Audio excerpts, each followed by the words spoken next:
Hello there.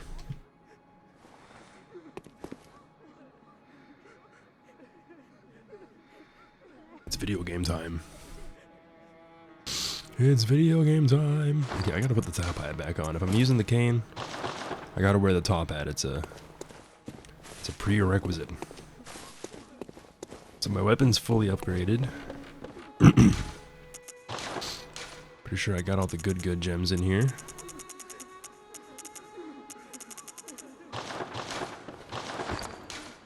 My AR is already at 200, which is pretty good for level 44 with a +6.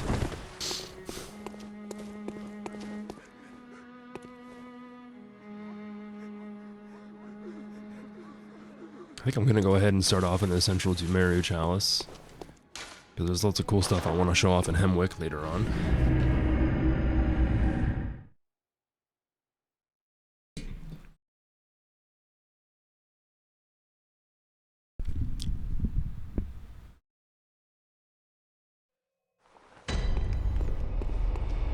I'm pretty sure Central to Marrow is still relatively easy. Even Hinterlands is still pretty easy, but when you get into Lower to Marrow is when shit gets real. Yeah, I can still two-shot mobs here.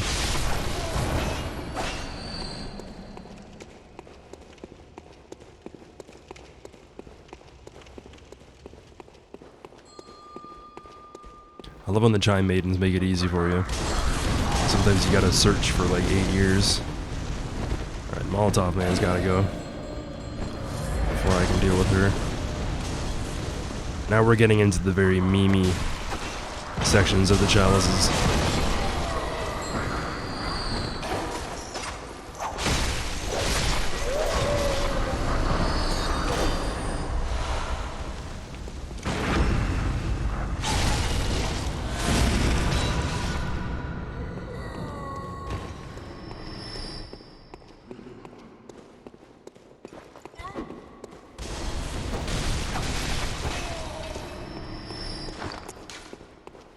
I have 30 skill, so when I get up to,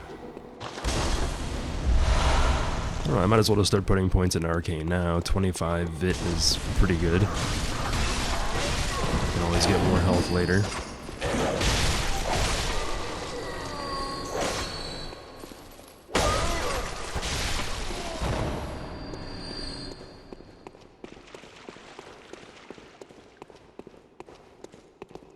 Still never bought my hand lantern. F. You're gonna throw knives at me, aren't you? Yeah.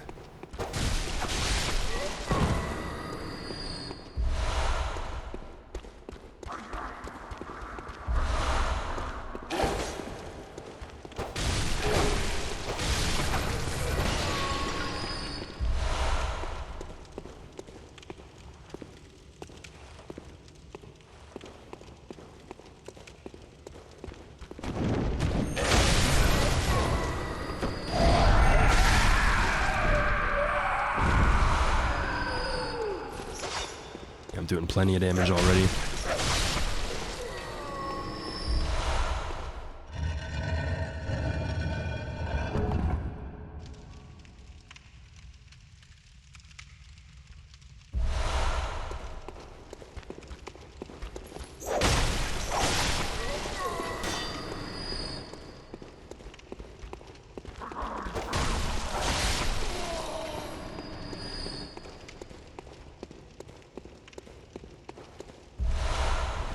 I think I was probably meant to go up that door that I saw earlier.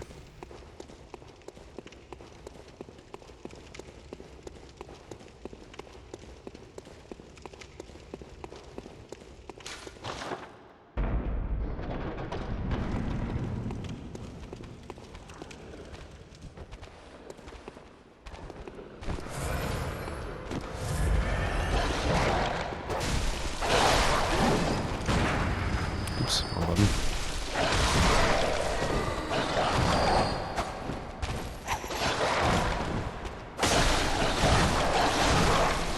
Attacks come out so fast.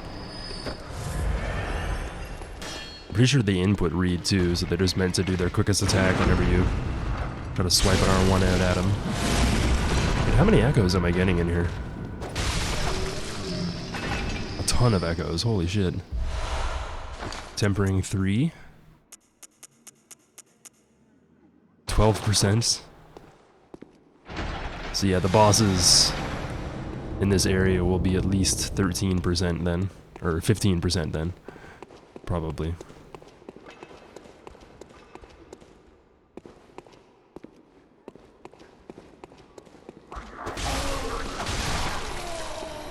And I forgot to buy more Bold Hunter's Marks. I might just go back and spend all these echoes on those.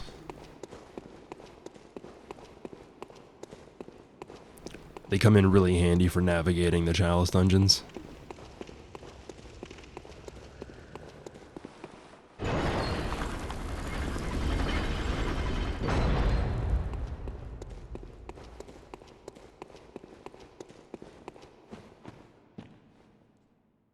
This is going to be Undead Giant. Oh, Beast Possessed.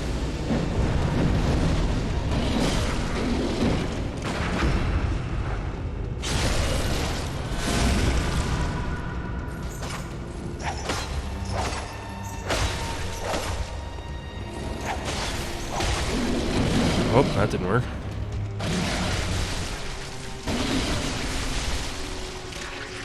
You can't break out of that grab either.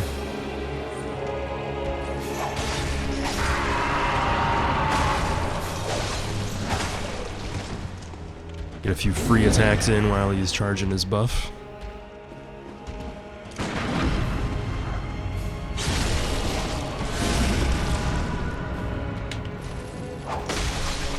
Gotcha.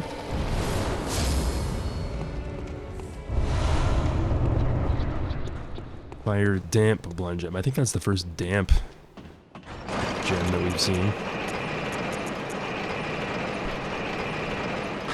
This particular specimen has a pronounced effect due to its extended state of dampness. Dampness.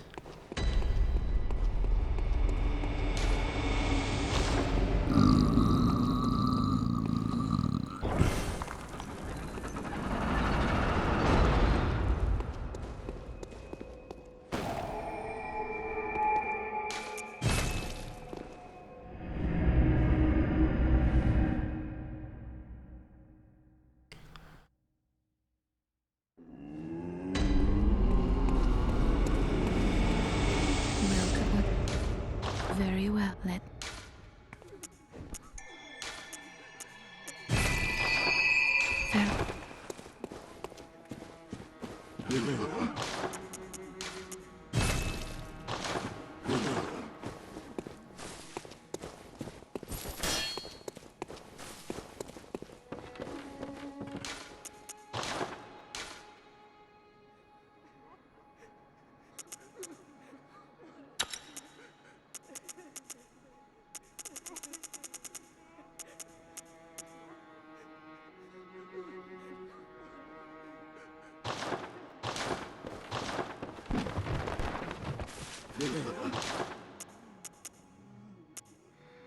Short ritual root chalice. One of the root chalices that breaks various seals in the old labyrinth. The glass chalice, when full, is used in a short ritual to quickly create and join a chalice dungeon. So when you buy this, you're able to use this tombstone here. So this means that as long as I've already opened up a previous dungeon, I don't need to open it again in order to play with my friends. As long as we have the same password, or I think you can even search for different types here. You can just wait here at this tombstone, and then when it connects to that player or that dungeon, you'll automatically join it. And this is the most direct depiction of the Hunter's Mark looking like the Hanged Man. So yeah, it's way more clear that it's supposed to be like a head and legs and arms. You can also see the Hunter's Mark here. I guess that looks more like a Hanged Man, even more than the other one. All these other ones just have writing on them. Then we got this one here, which is a little bit more runic in appearance.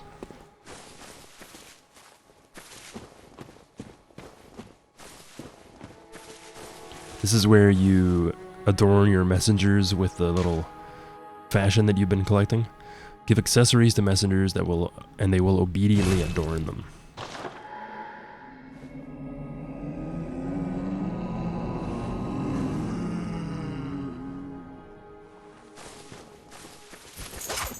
And occasionally you can also find Gurman having a nap back here, so I'll be checking out that spot every time I come back to the dream.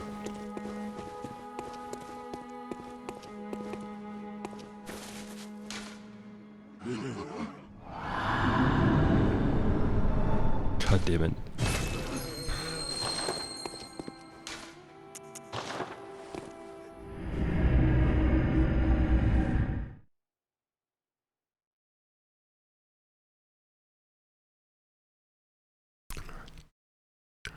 Alright, I skipped a door, so I gotta go back and see what's down there.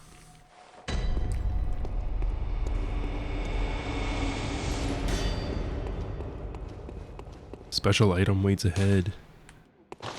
You know, it's the same note. Let's just put the same note next to it. Okay, cool.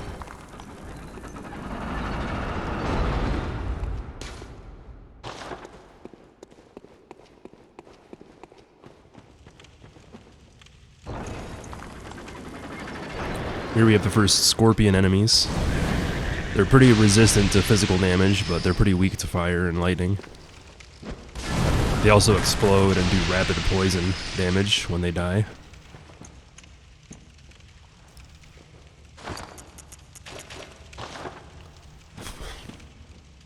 You can see their stinger full of poison. And one of the more interesting things I found out recently about the scorpions is they're not only covered in fur, like a lot of the other beasts that we see throughout Yharnam and the Chalice dungeons, but if we look at the face, they have a distinctly human face, and the eye sockets are empty because scorpions have eyes on the side of their head rather than on the front. So if these things used to be humans that turned into scorpions, their eyes actually like moved and became displaced on their bodies. It's gross. And here we see some of the sets of armor and the swords and shields that we can see all throughout the Chalice dungeons. This might help explain why the hunters use just normal, typical, everyday clothing. Because if you wore heavy armor and brandished giant shields, the beasts were simply too strong and too fast, and they would just crush you in your armor. If you take a look at this guy here, you can even see that there's like dents in the helmet and everything. So they would have worn the armor to protect themselves, and they just ended up getting crushed inside of it. And these swords and shields, we can actually find enemies later on that use these.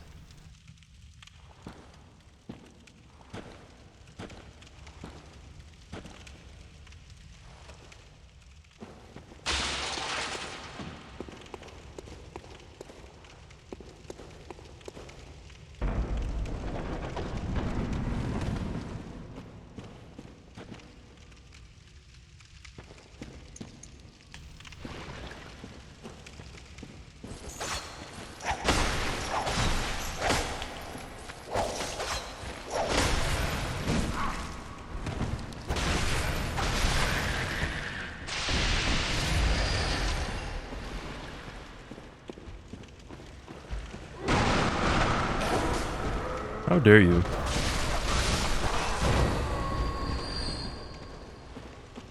If you see groups of these oil urns around the map, don't step near them, because there's usually a trap where enemies either fire cannons or Molotovs at you.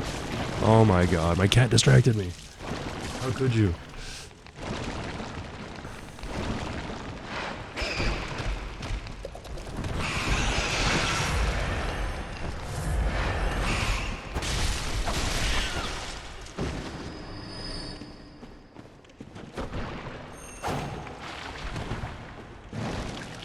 So these things are kind of reminiscent of the scurrying beasts, like black slime that is composed of all the people that it's swallowed up.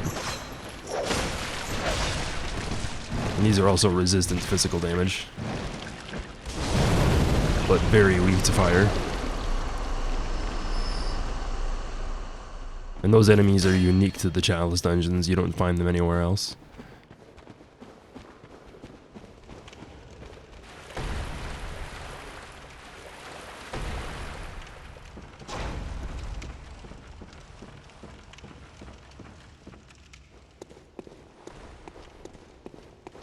What'd you do, Tracy? What'd you do?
Whoa!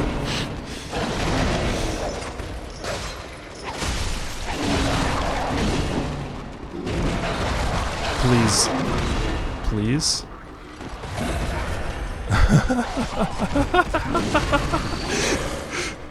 Oh no, no! No!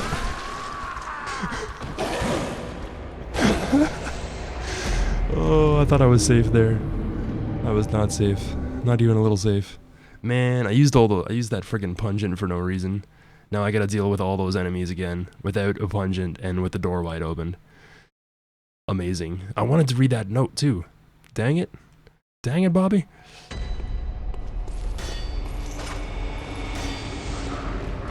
Wrong way. How? Oh, stupid poison knives, man. I hate them. I hate them so much.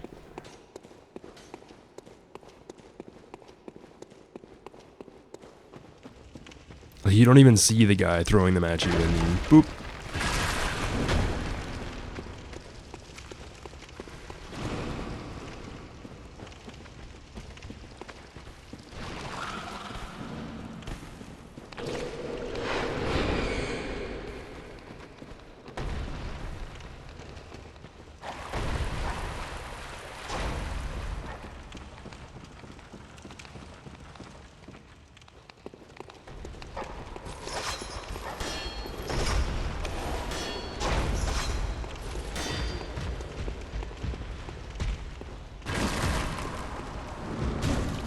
That's a lot of damage.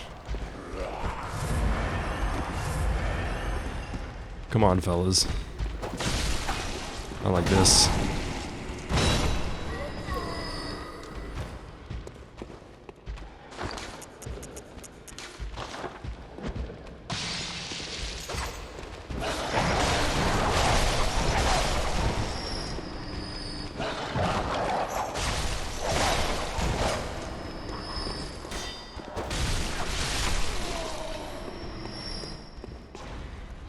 How did I aggro that guy from all the way over? That's fine.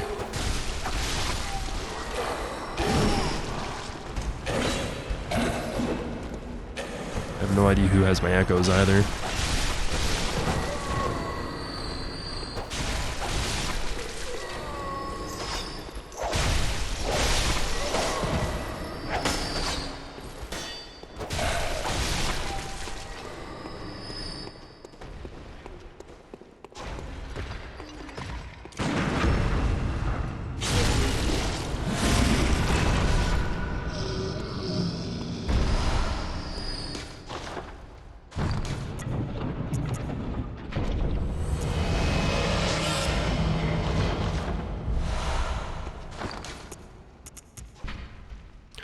Chalice that breaks a labyrinth seal. Hintertombs are the peripheral catacombs of the old underground labyrinth. To this day, the Watchers continue to expand the Hintertombs, unceremonious catacombs filled with graves and death. So the Hintertombs are the poison chalices. There's like a few poison knives and a few poison enemies in Lower Tumeru and the other ones, but the main aspect of the Hintertomb chalice is the poison that's everywhere. And Hintertomb roughly translate, like it says right here that it's the peripheral catacombs of the old underground labyrinth. So if you have the hinterlands are like the unexplored lands that are on the edge of a map or like outside of a city. So when it says peripheral catacombs, you would have like central and lower Tumeru here, and then on the peripheral of those labyrinths, you would have the Hintertombs. So they're the furthest out of the Tumerian chalices, I suppose you could say.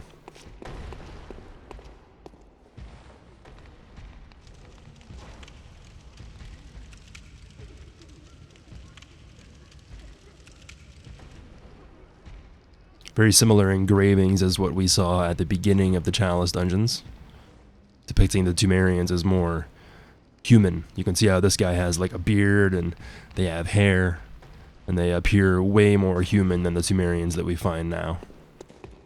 Because the Tumerians we find now aren't even classified as human, they're superhuman beings that have unlocked the wisdom of the Eldritch Truth.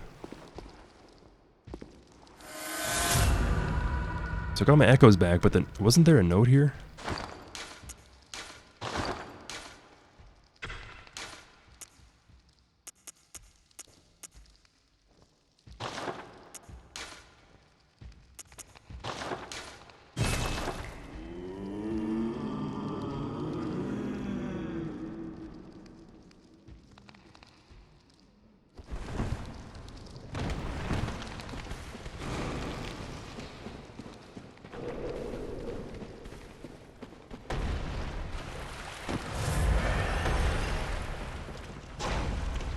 Still gotta find where this boulder is. It's probably on the other side of the bridge.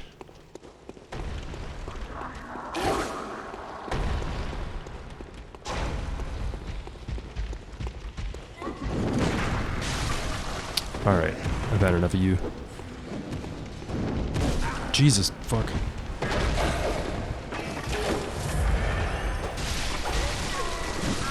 Nice, amazing, incredible.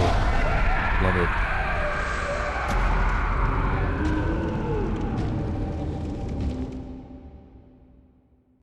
So it looks like I'm still gonna dump more points into health then.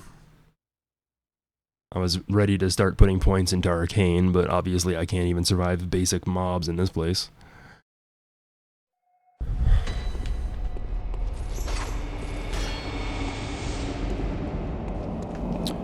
Fuck no.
Doesn't even lead anywhere? Are you fucking kidding me? Oh, this game.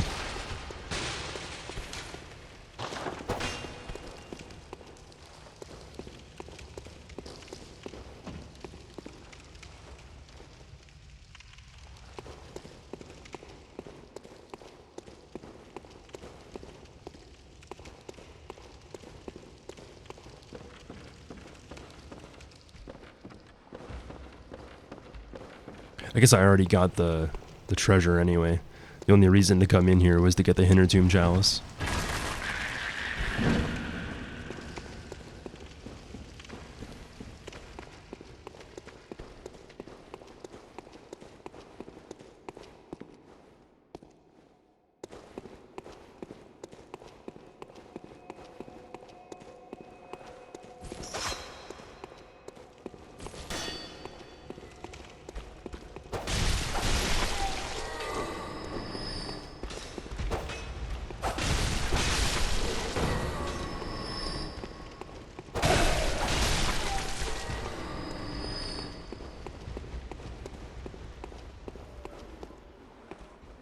Ah, yes. I saw the specters on the ground and I knew exactly what was waiting for me up top.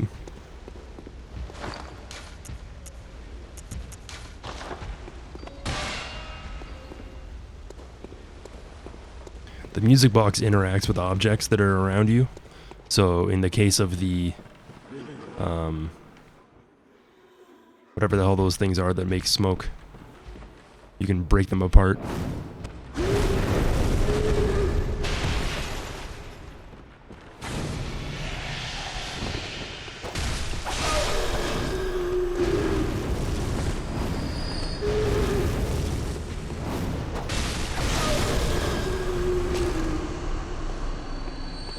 Those enemies are called Right Keepers, and they're a huge pain in the butt, because their fireball basically one-shots you.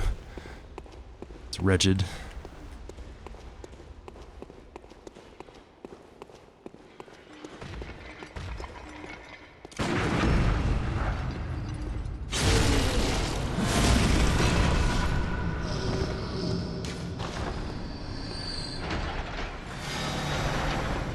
Gem? Ritual blood.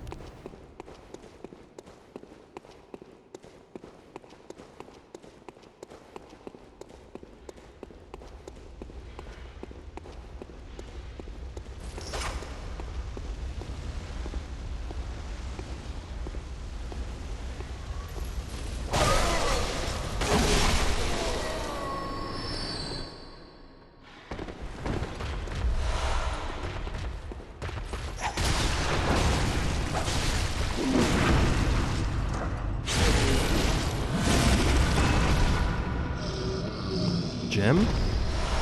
Adept. God damn it.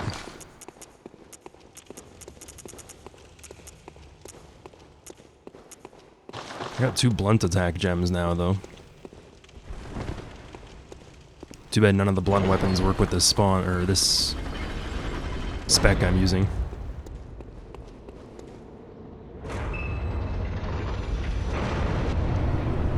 Ooh, keeper time. So in the previous dungeon, I fought the watchdog of the Old Lords, and these are the keepers of the Old Lords. The keepers are the red ones that have the fire attacks, but once we kill the keeper, we can actually get their armor, which is the Bone Ash set, and we can also run into Bone Ash hunters later on.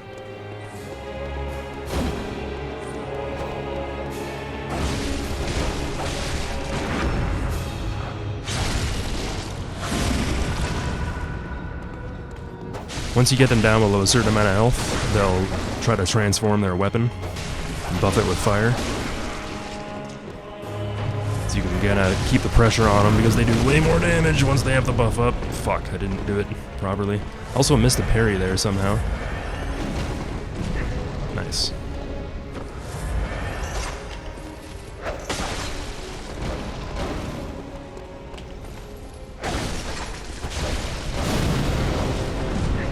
It's hard to backstab against some of the attacks because the fire will still catch you.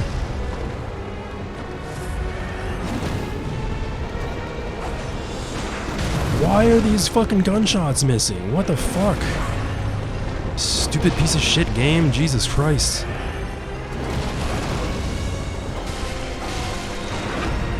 Get out of here.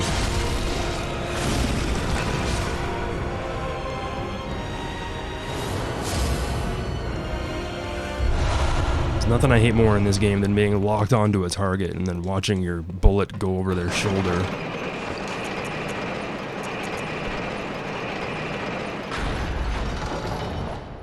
Nothing new in the Central Sumeria Root Chalice. However, now that I've killed the boss, I can go get their armor at the Inside Bath. Sounds like a 2042 thing. Hears about a bug, immediately thinks about 2042. Oh, the absolute state of that game, am I right?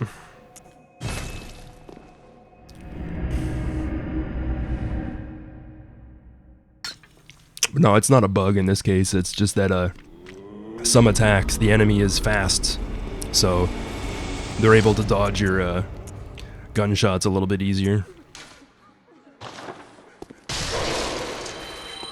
Arcane. Welcome. What? Very well. Her health? Yeah, let me get up to 30 health, and then I'll dump points into Arcane. Farewell.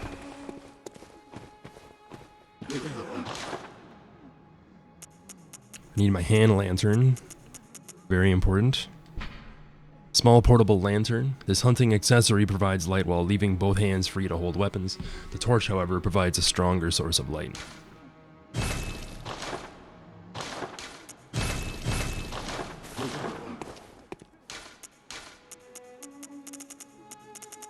So now we have a nightlight. The thing with the torch is that you have to hold it in your left hand. So depending on what weapon you're using in the right hand, you won't be able to parry targets with your gun. But now that I have a hand lantern, I can just hang a little lantern at my side, and it's a much smaller area that it illuminates, but it's still better than nothing, especially when you're in the Chalice dungeons. Bone Ash Mask. A mask made of bone ash worn by the oldest keepers. The keepers who mined the slumbering great ones gained eternal life, preserved in ashen form in a ceremony of flame that cremated body and soul. The long pointed hat is a symbol of the old keepers and is considered evidence of their companionship, forged in a certain sin. Now their frail armor is white and sinewy, a window into an arcane lost art.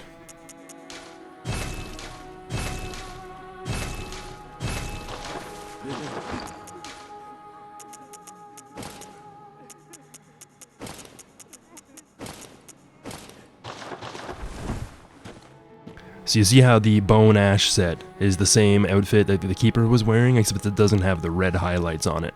Because now I'm a Bone Ash hunter, but I wasn't cremated the same way that the Keepers were in the Ceremony of Flame.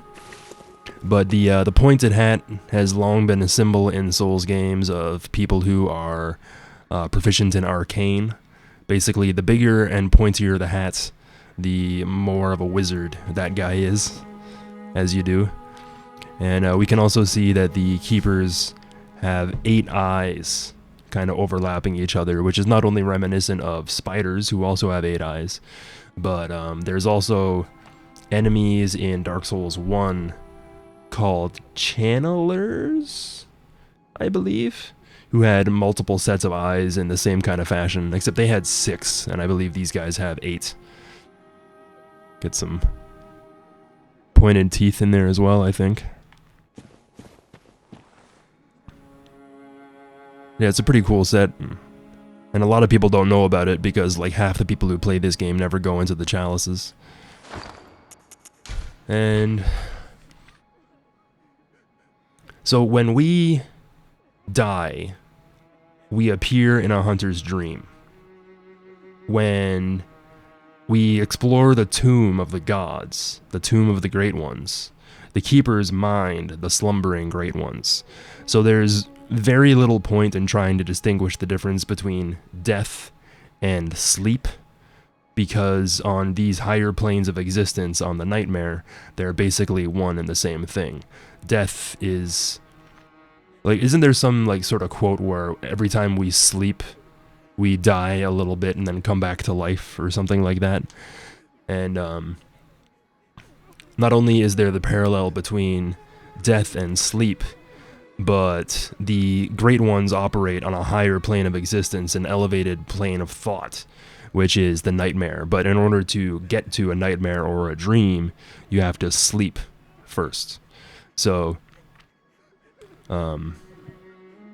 in H.P. Lovecraft lore, I'm not sure necessarily how much the old ones have to do with death and sleep. I know they like whisper to people and influence them and everything, but in a few of the H.P. Lovecraft tales, there are the Dreamlands, and when you're asleep and you're exploring the Dreamlands, if you die in the dream, you wake up immediately, but you can't remember the dream. But if you explore the Dreamlands and reach your goal at the end and survive in the Dreamlands, you'll be able to remember the dream that you had. So, in the same way that the hunter, us, in the same way that we can die and wake up in a dream, the Great Ones operate on this plane of existence. So, Tomb of the Gods, slumbering Great Ones, blah blah blah. Hey Moman, what's up, man? I didn't check Discord today, really. Or I didn't really use it or anything.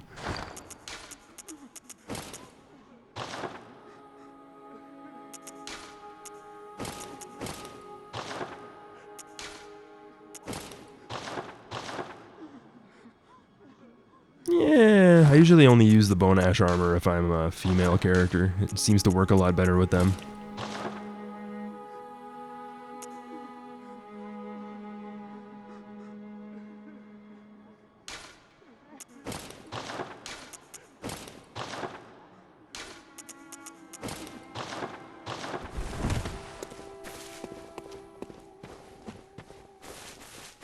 Hey Willow, yeah, Meatloaf and Louis Armstrong died on the same day. Feels bad. This is Bob. Bob has bitch tits.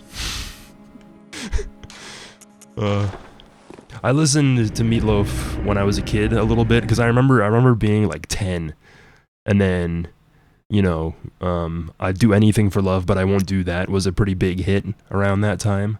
But I also remember being really young and seeing the cover art for Bat Out of Hell and being like, wow, this is really badass, holy shit. And then I listened to the music and I'm like, this doesn't match at all. But yeah, it's definitely a classic, and he's been in a lot of my favorite movies as well. Like Fight Club might be kind of cringy these days, and it might be a little bit beyond its time, but I still think it's one of my favorite movies.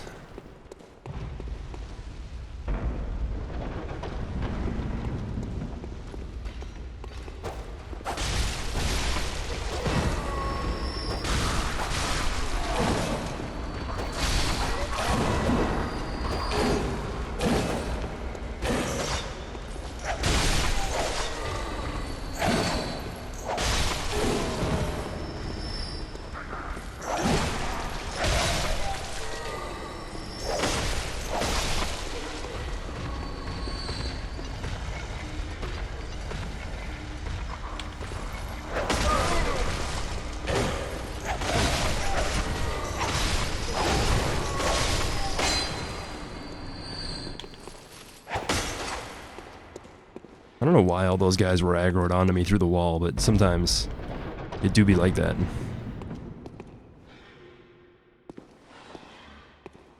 See if I can sneak around Big Boy here. Yeah, I wouldn't hold your breath on Bloodborne ever coming to PC.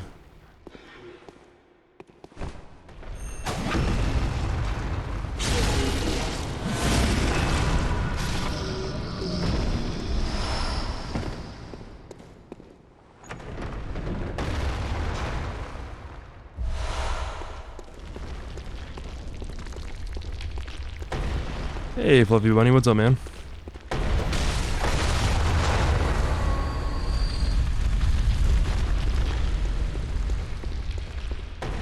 Indiana Jones moment.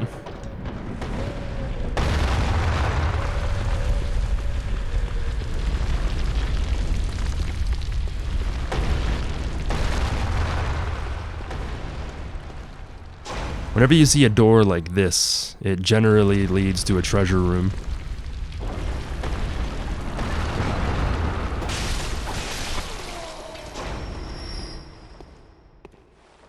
Well, I mean, for us it's treasure, but to them it's more like a burial chamber full of artifacts.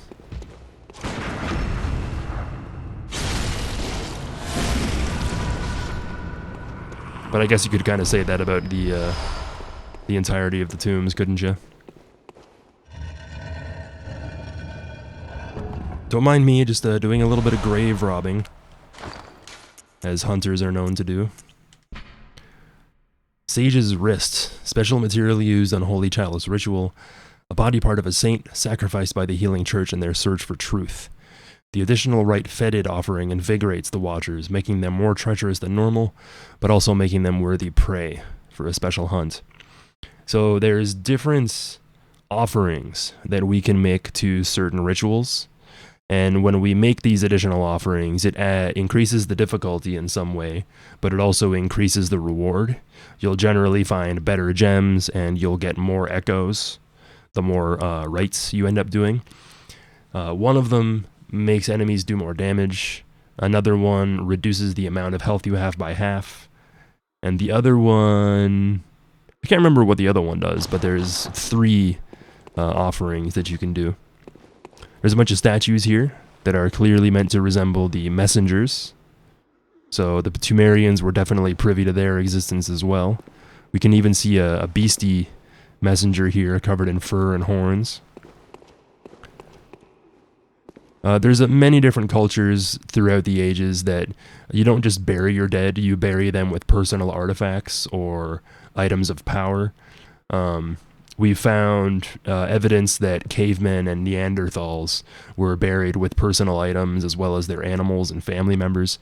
And if you remember stories about the pyramids in Egypt and stuff like that, generally the kings of ancient Egypt or any other sort of royal figure, I guess, would have been buried with gold and coins and weapons and gems and all that other sort of stuff. So we have a skull here that kind of resembles the skull that we find in the Grand Cathedral. It's kind of like misshapen and deformed, and I don't think there's like a hole in the head anywhere, but you can see that it's like a misshapen human head. And this little statue here is actually a reused asset from Canehurst. We find statues that look exactly the same as this, and we also find them deep in the chalices, so there's a whole bunch of ties between Canehurst Vile Bloods and the Chalice dungeons. Hey, Mad Rose.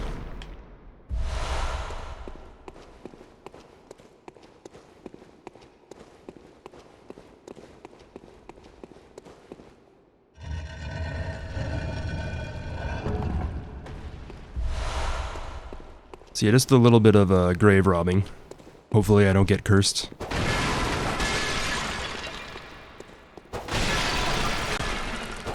Just a little curse, never hurt anybody. Oh shit, the vases are full of skulls and stuff down here as well.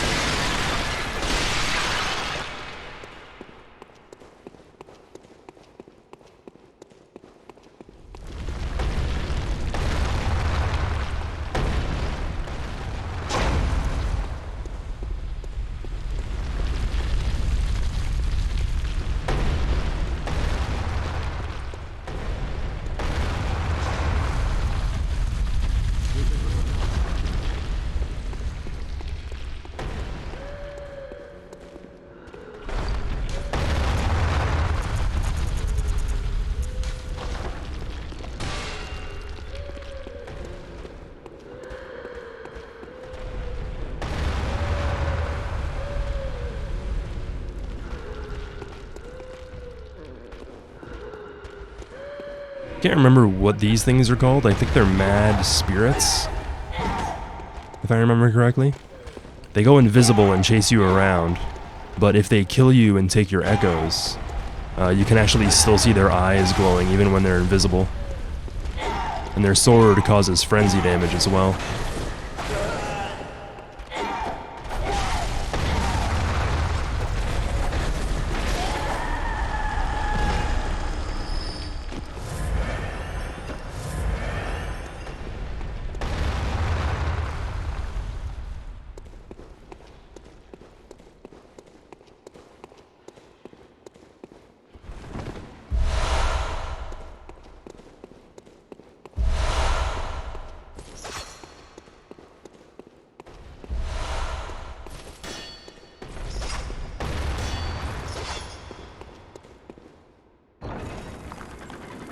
Open a door.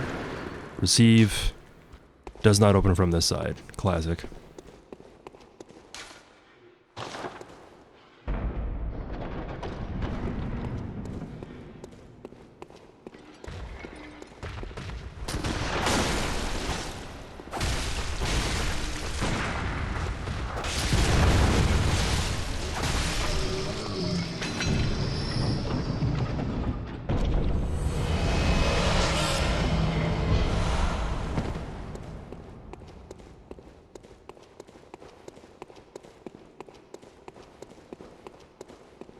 I feel like I missed something somewhere.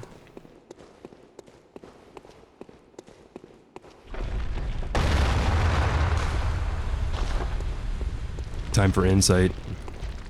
It's gonna give me like health vials or something.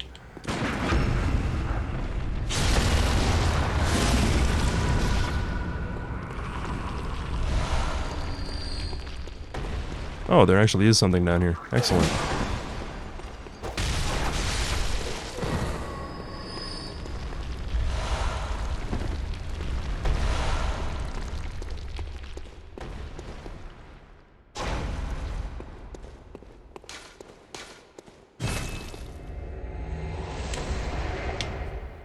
Not getting as many echoes in down here as I thought I would be, but that's fine.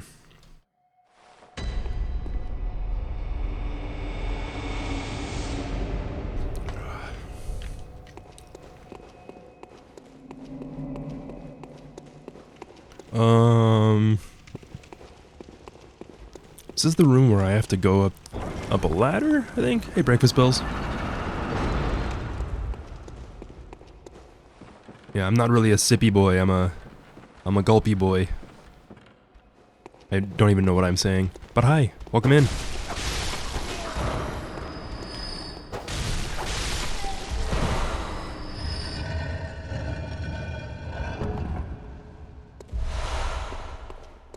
Well, this must be that door that I saw before. Excellent.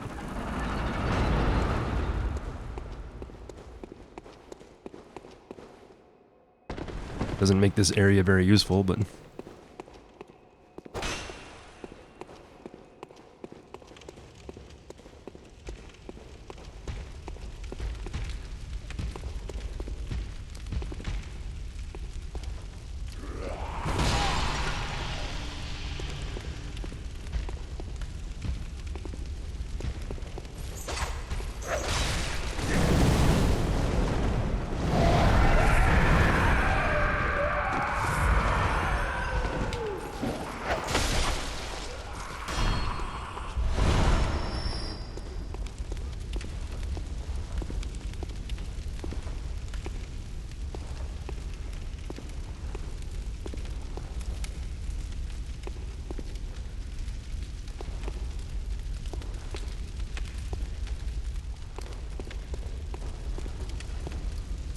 I wish this game had photo mode sometimes.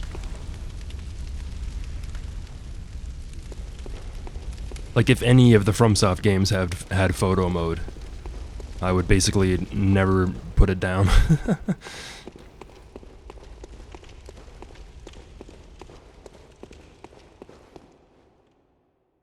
Who can we summon here? This is Olek?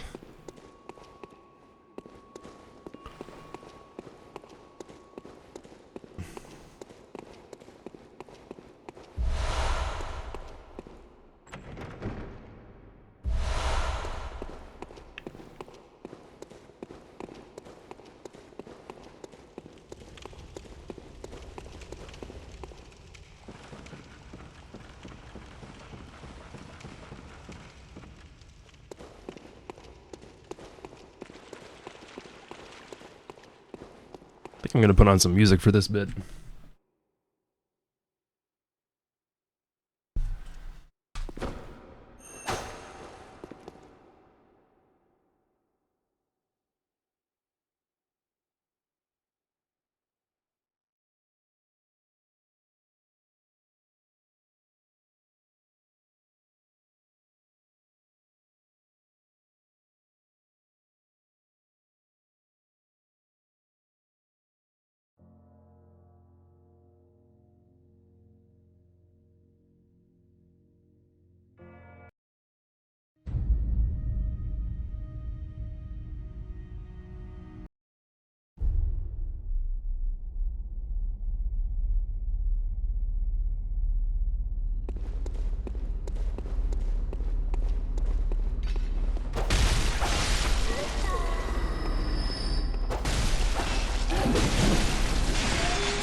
I forgot they can be roll staggered. Should have been doing that the whole time. What about these guys? Nope.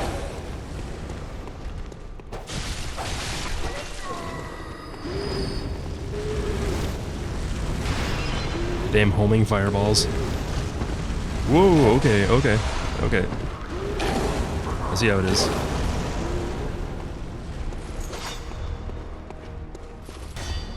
Where are you, lady? Where are you? Well, you gotta be down here, huh?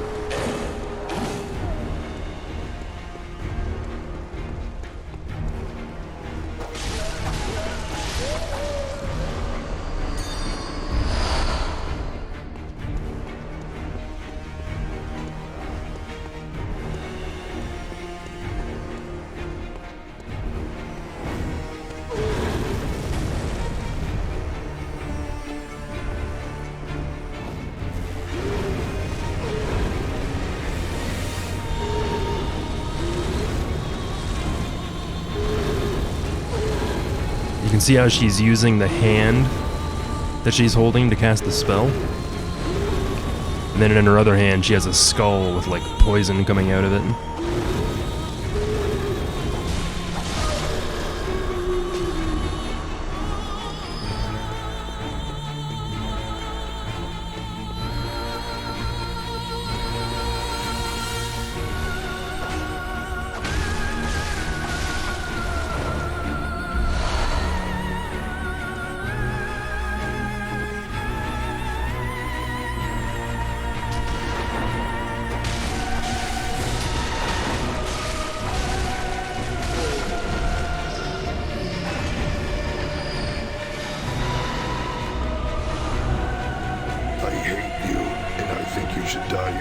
Hey, Mateo, thank you. There's no room on this paper to properly describe how much I hate you. Go die.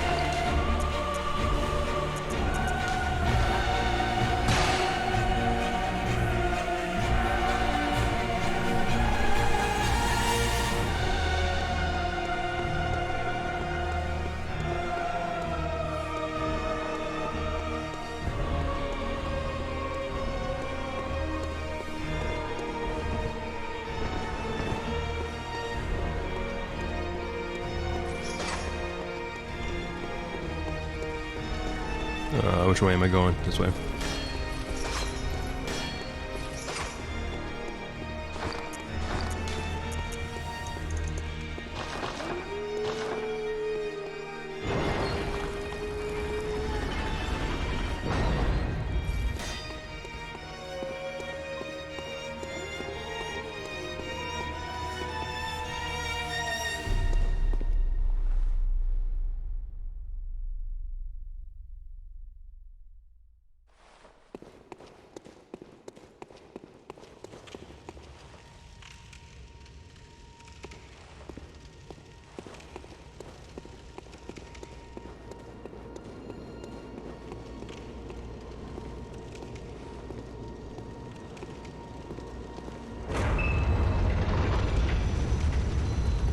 Humph. Humph. Any humphers in the chat?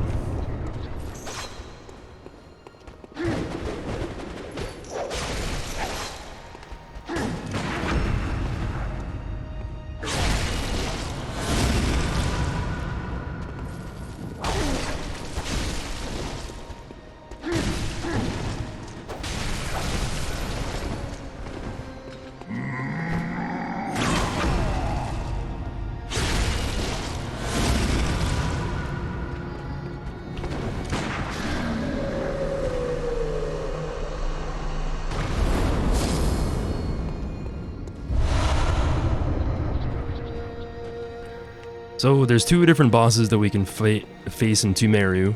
We got Tumeru Descendants, and then Tumeru Elder. There's a couple items that mention them, but it basically just says that in the Age of the Great Ones, the Descendants had to name themselves a leader of some sort. But I'm not necessarily sure if they're the descendants of the Queen, like if the Queen is the source of all Tumerians or something like that. But I think the main implication behind the Descendants and the Elders is that the Temerians have been here for a very, very long time.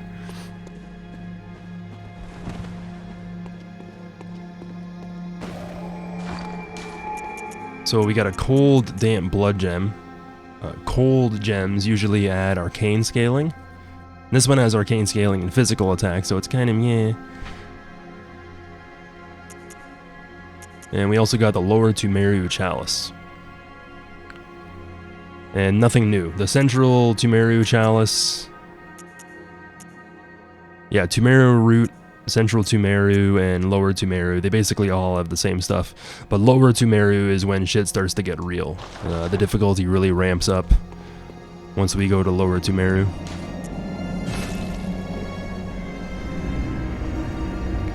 And the lower you go in the dungeons, the deeper you go into the Labyrinth, the more difficult it gets.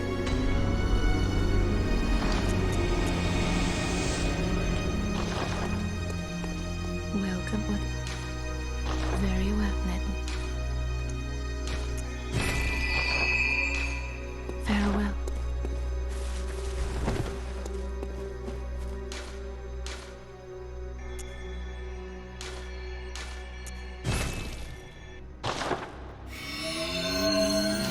And what do we need for Hintertomb? Need 3 bloodshot eyeballs to get into Hintertomb. So let's make our way to Hemwick.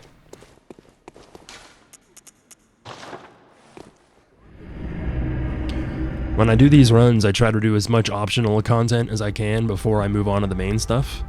So I'll do Hemwick, check out the Hintertombs, kill Amelia, and then sometime, I think I'll probably start tomorrow's stream off by doing Lower Tumeru.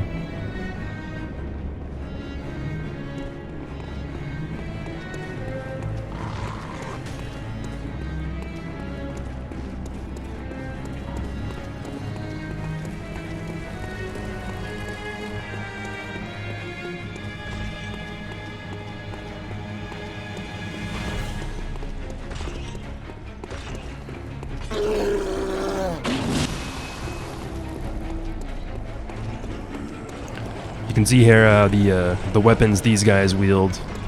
They're obviously like crucifixion sticks, but they also kind of resemble the Hunter's Mark as well.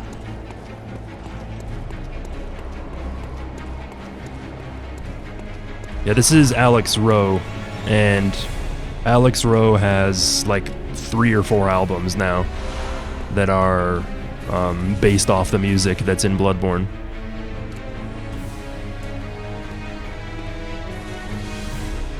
So as we make our way to Hemwick Charnel Lane, we have to go through this tunnel.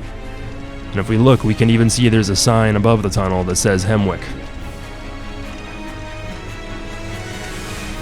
It's one of the only cases in the game where we can see legible English writing.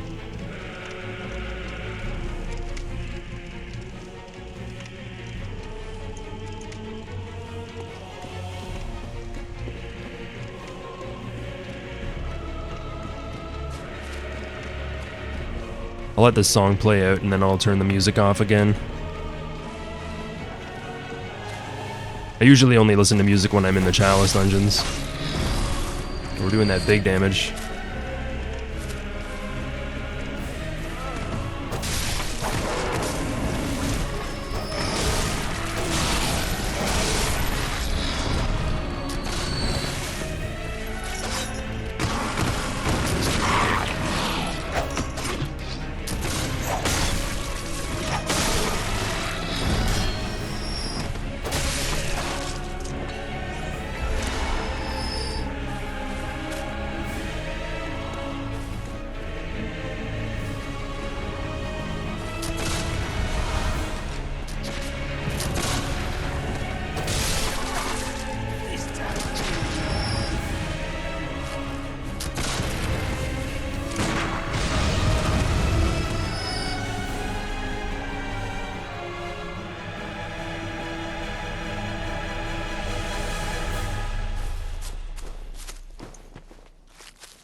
How did I not get shot there? That was outrageous.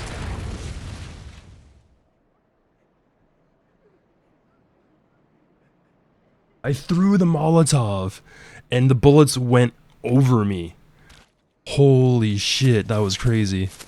I thought I was dead there. I thought I was 8,000% dead there. Holy shit. This dance finished.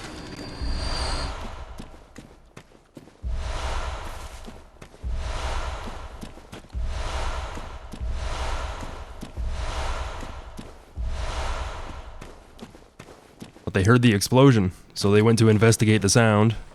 They all group up into a big cluster, and then you can just Molotov them to death. If you try to explore this area and you stick out too far in their line of sight, they all just start shooting at you, so it's a giant pain in the butt. So that's the strategy I use to get through the area more easily. I'm honestly surprised that Molotov didn't one-shot them all.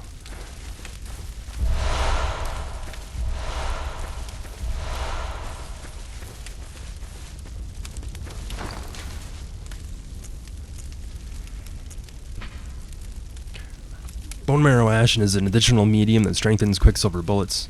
According to the workshop, this is a special Bone Marrow Ash collected from Hemwick Charnel Lane, invaluable to hunters with weak blood tinge who require the use of stronger firearms. So when we use the Bone Marrow Ash, we sprinkle it on the gun in our left hand, and the next bullet that we fire from it will do like 6 times as much damage. It's like a huge damage increase for your gun.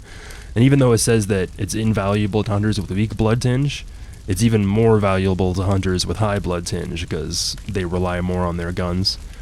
But as long as you level up a hunter pistol and you have like an okay gem in it, you don't need to have a lot of points in blood tinge. You can use the Bone Marrow Ash to make it do a lot more damage. And the name of Hemwick Charnel Lane is also kind of interesting. I'm not necessarily sure where the etymology for Hemwick comes. If I remember... No, that's... The German... The word for German means hilltop or something like that, but I can't remember what the hell Hemwick means. But a charnel house... A charnel house is a place where bodies are prepared to be cremated or buried. And Hemwick, the town of Hemwick, exists like on a street that proceeds out towards Canehurst Castle. So Hemwick is a place where bodies are processed, and it exists on a street that leads out of the village. And the street, you could also say, heads towards central Yarnum as well. Now, if we look up this way, we came through the tunnel over here, and the Grand Cathedral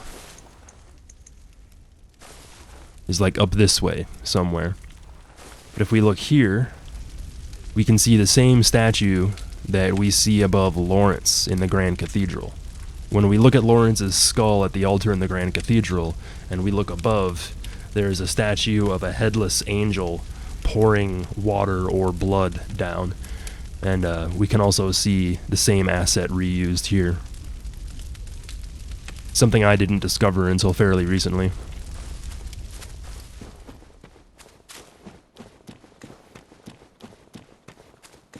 But yeah, I usually try to do Hemwick as early as possible, because if we come here after night falls, there's more enemies you have to deal with.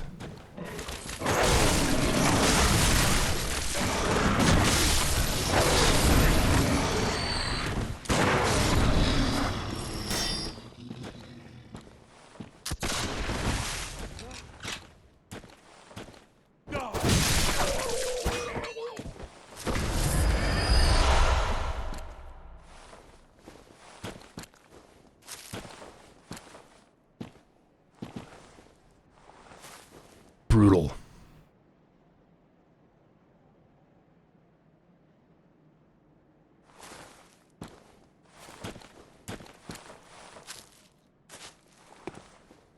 I think it's either Demon Souls or Dark Souls 1, where there's also, like, there's dog-type enemies that have blades fashioned to their friggin' paws.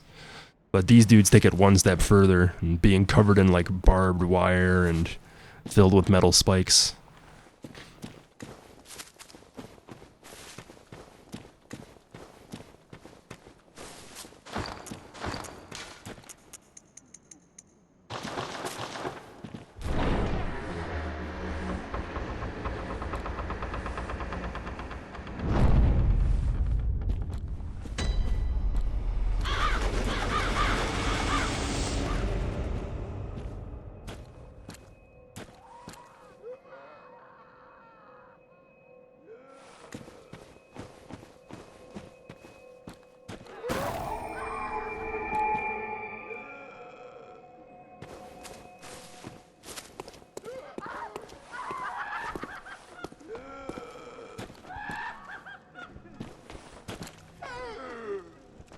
This place seems nice.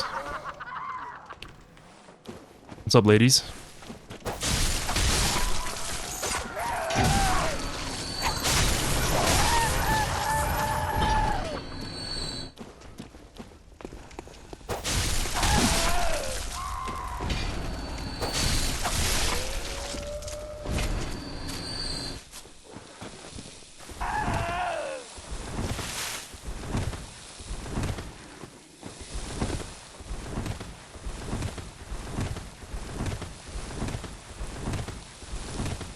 As long as you don't lock on and you roll into them, they get roll staggered. So you can kind of stun lock them this way. Same with the some of the Tumerian guys.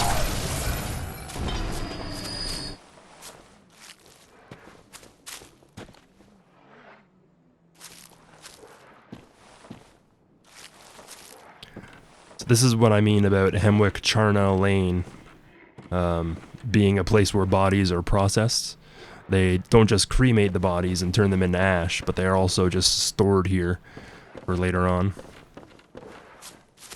Did you hear the graveyard murmurs? Then it's almost time.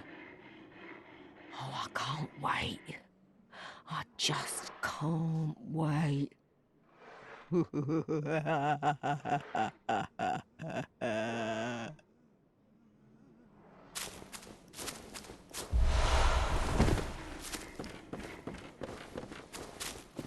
You can hear them in there like sharpening a blade on a stone or something like that.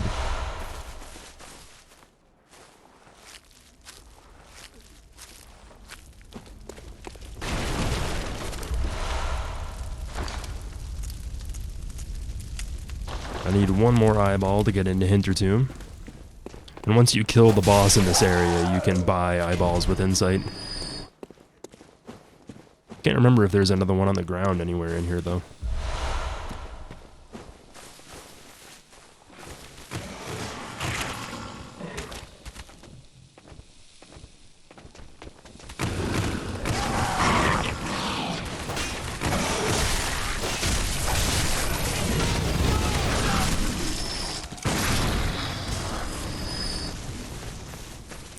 I think that one just got killed by friendly fire. Literally. Literal friendly fire. Ooh. I didn't know they could drop triangles. I get a triangle later on in the area, but that's still probably an upgrade to whatever I have.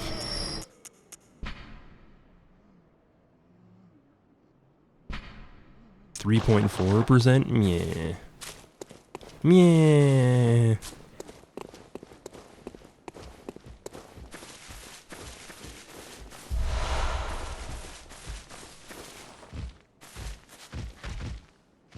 You gonna show me your brick? It's a very nice brick you got there.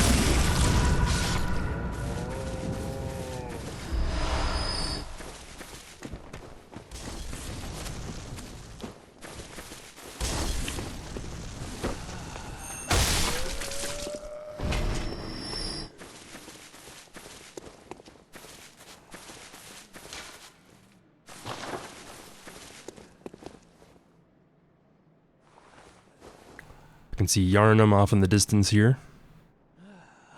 FromSoft games really like to, the worlds are big in FromSoft games. Like you can traverse from one area to another, and there's not really any loading screens or anything of the sort. But they also make a good effort in designing the levels in a way so that you can either see an area you haven't been to yet, or you can look back and see an area that you were at previously. It makes the world seem much bigger than it might be.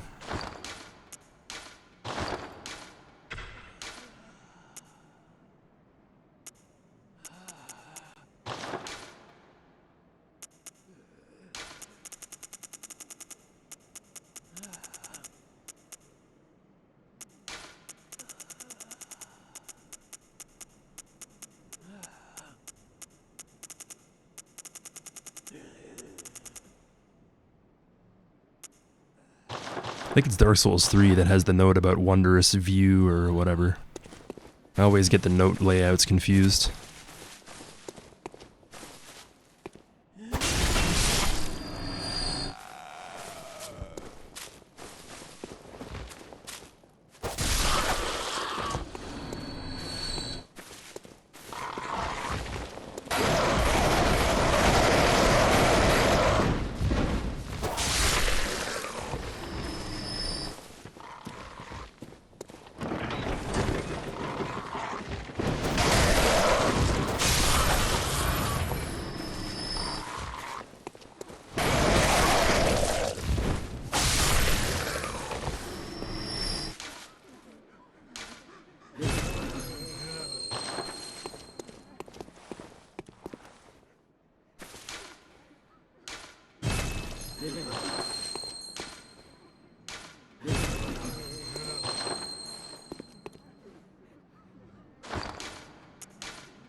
For some reason, this particular bird isn't scripted to attack the player.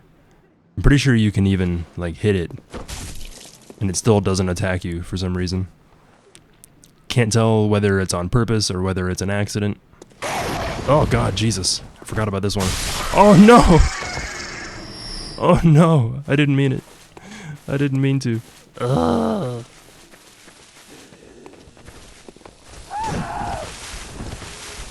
Yeah, you like pushing people? Yeah, you like pushing people or you like getting pushed? Get out of here. Alright, so let's see how much damage my pistol does. I think it's only like a +2 or something at this point.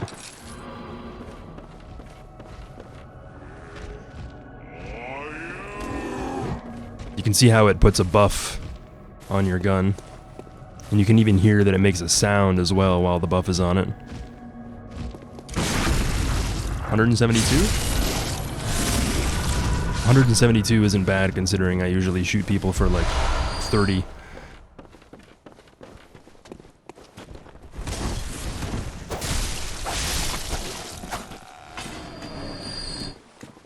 Hey, Fazdy.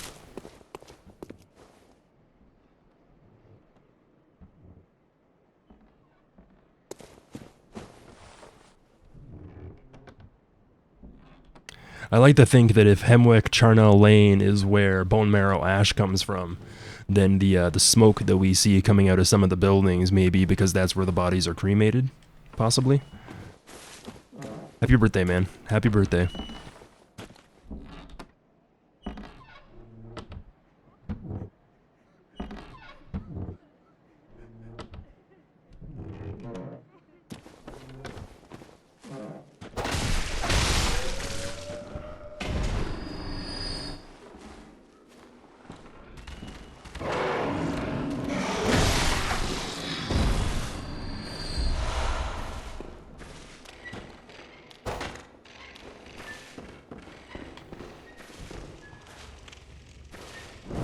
My immersion!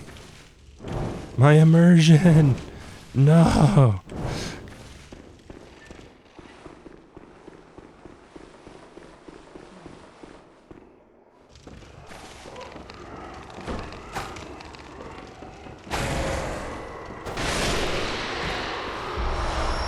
Oh wait, here's the other bloodshot eyeball that I need. So now I can open the Hintertombs.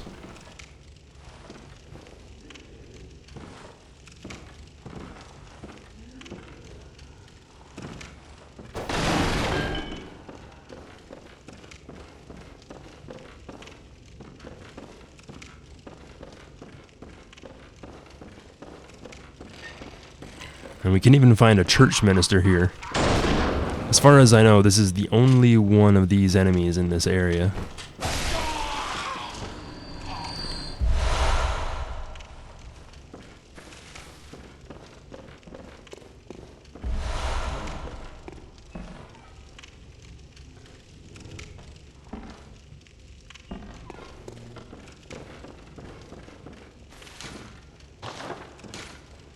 Fear elderly, beware of wheelchair.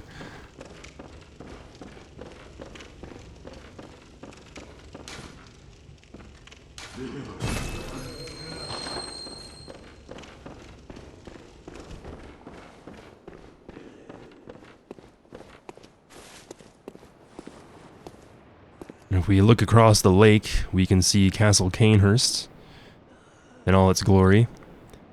The only really interesting thing that we can see from here is the fact that the bridge is blown out, as well as the road that leads to it. There's also no snow in Canehurst from this angle.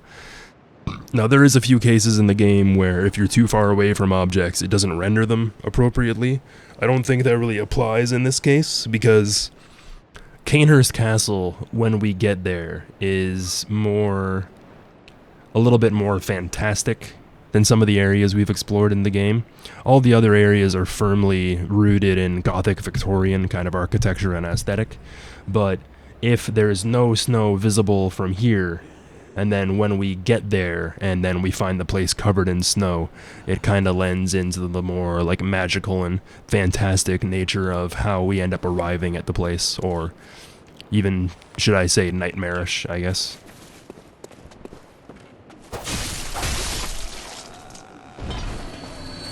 There's a couple of these ladies in this area that are scripted to basically just run up and push you.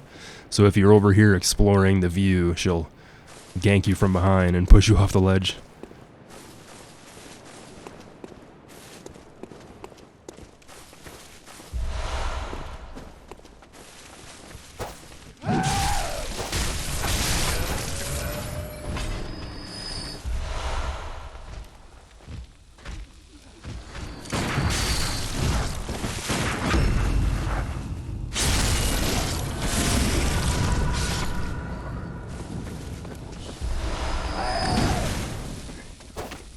Another interesting thing about the Hemwick ladies is they usually use like farming tools in order to attack you. They don't have normal weapons to speak of. They use like hoes for digging up the ground and sickles for cutting down wheat and grass. So they all brandish typical farming tools.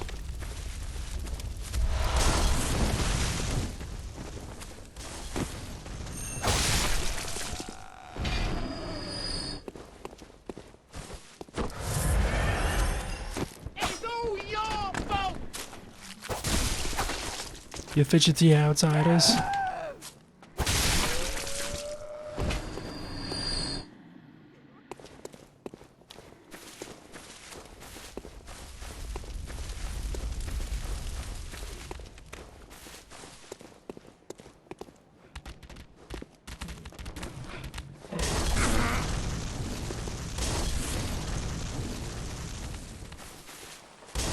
Yeah, I got those too. How's it feel, Grandma?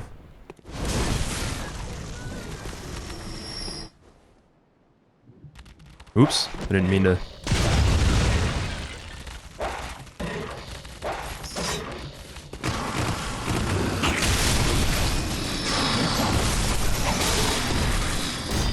Easy. Easy game for babies.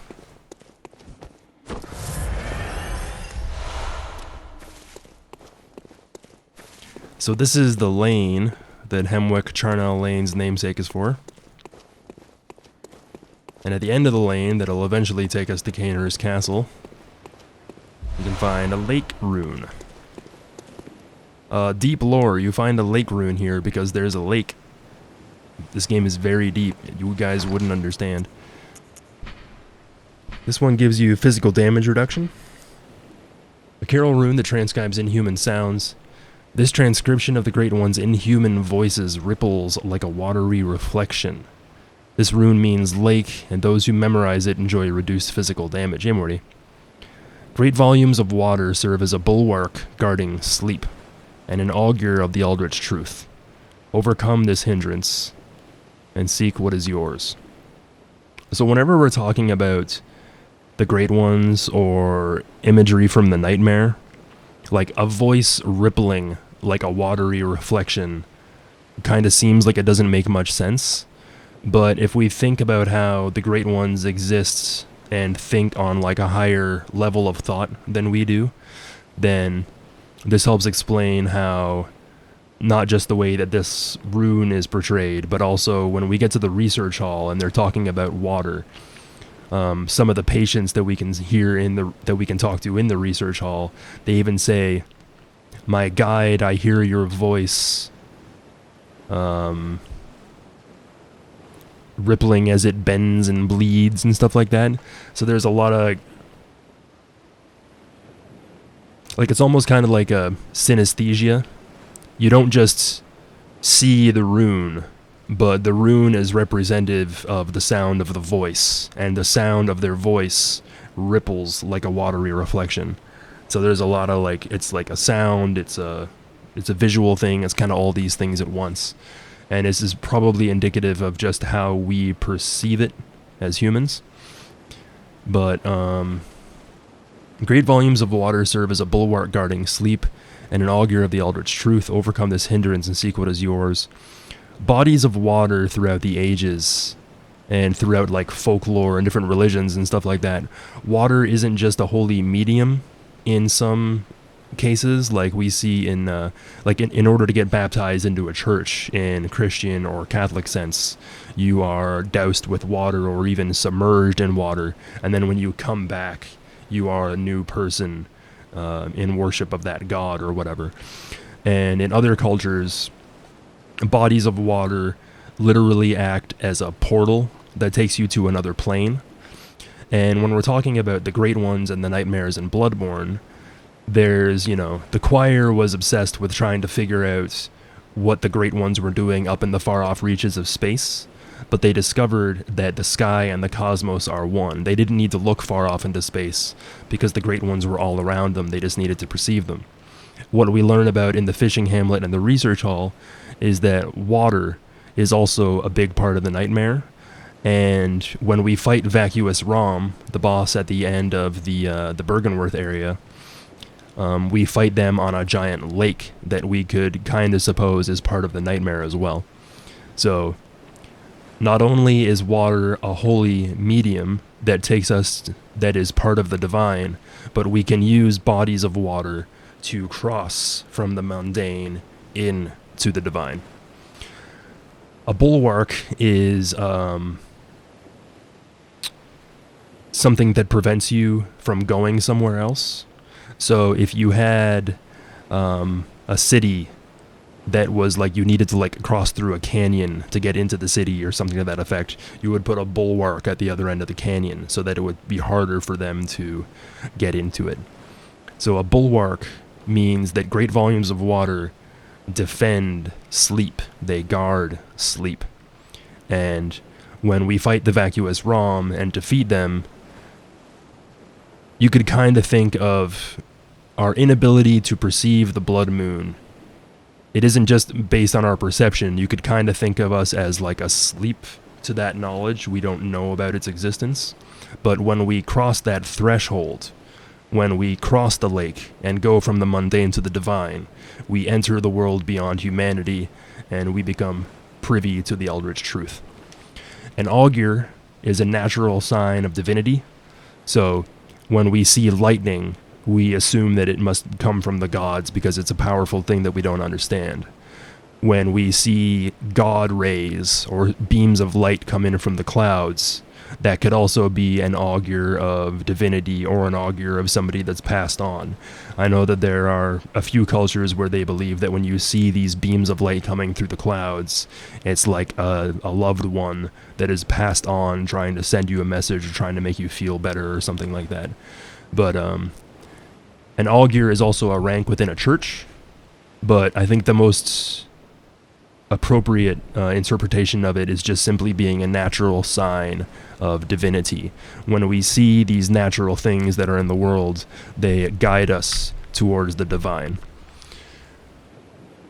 Yeah, I think that's about it. We'll talk more about lakes later on once I am actually at Vacuous Rom, and we can talk more about that.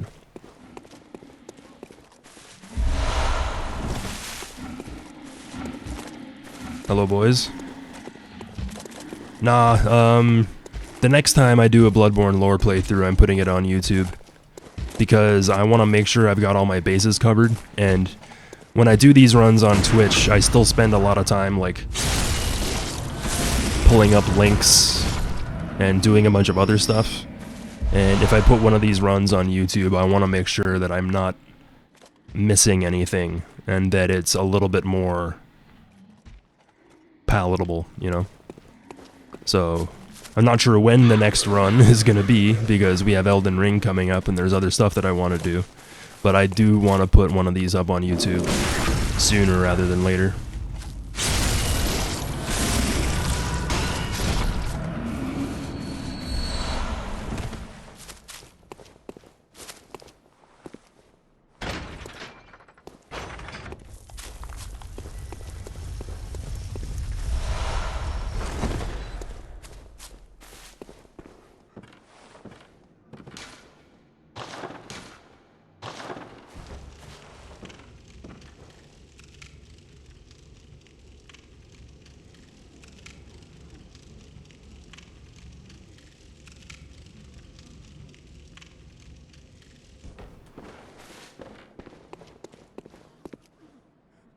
So in this spot, there's a whole bunch of dead corpses, a whole bunch of skeletons of people that have been put up here on stakes and spikes and everything. Now traditionally, bodies put up this way is meant to be a warning, something to fend off people from exploring the area. But this might also be an example of sky burial. If you don't have any place to dispose of your dead, and there's no safe place to bury them, and you don't want disease to spread because of the buried bodies, one of the ways that you can dispose of corpses is by stringing them up onto stakes and then letting birds and other animals and bugs and whatever take care of the flesh and organs and everything for you. But to me, this seems like more of a warning of some sort. We know that there's like a feud between the Healing Church and the Canehurst nobles, but when we look at the garb all these corpses are wearing, they just kind of seem like farmhands. Like they aren't wearing like noble outfits, they've got chains around their legs. And they aren't even really strung up the same way as like the bodies in the Chalice dungeons or anything either. If you've heard of Vlad the Impaler, Vlad the Impaler was an actual historical figure, and well, he's famous for being like a conqueror and everything like that. But when he would defeat the great armies that would try to, you know, defeat him, or when he cleared out and wiped out entire villages of people, he would take those people's corpses and then string them up. And let me bring up an excerpt here from Wikipedia.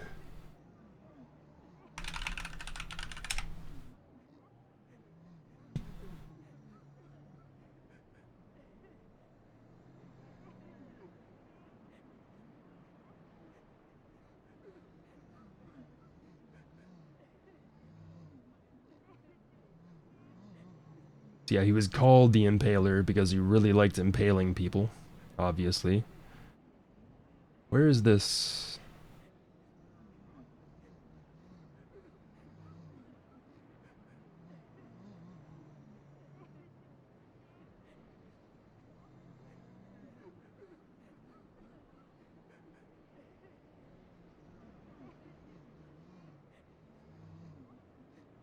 Jesus.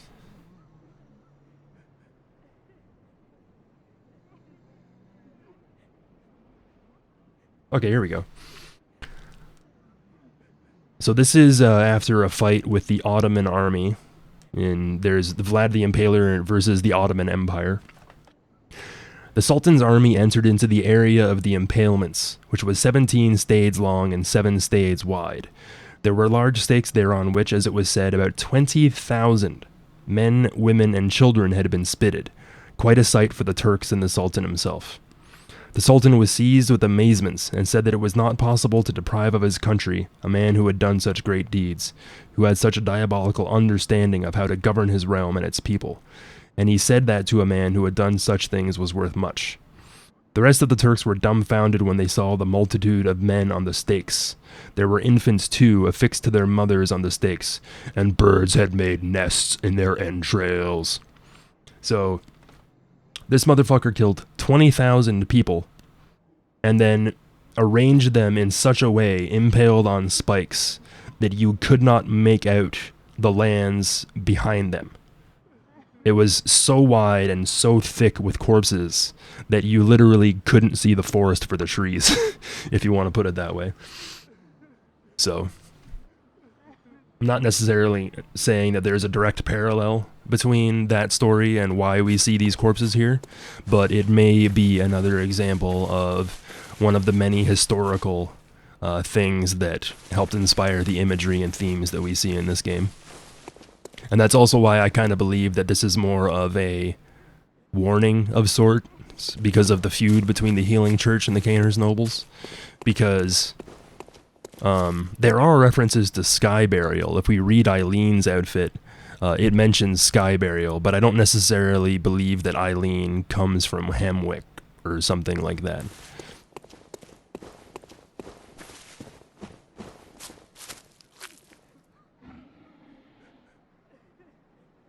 But you also got to remember that as much of an action game that Bloodborne is, it's very much rooted in horror.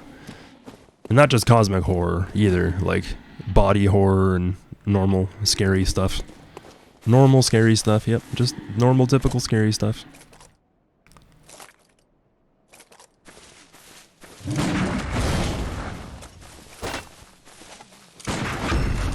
Oops, oops, oops.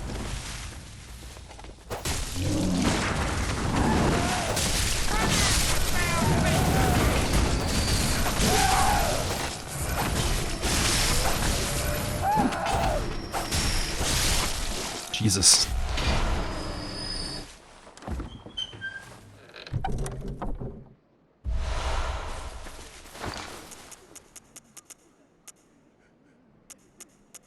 .2%, let's go.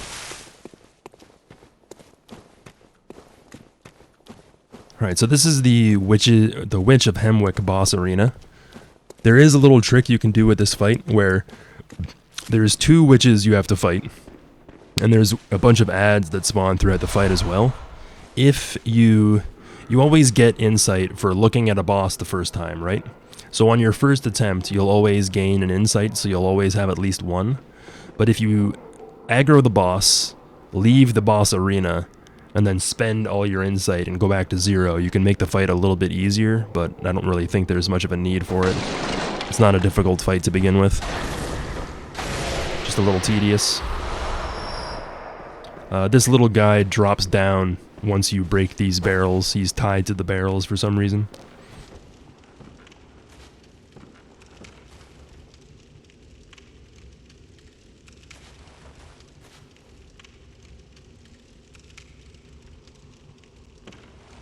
And yeah, apart from people who are sick turning into werewolves, there's also evidence that the dead can be reanimated and become undead as well in this universe. So in the same way that we see coffins spread throughout Yharnam, all sealed up and chained, we can also see some of the corpses here that have been bound and restricted to their beds.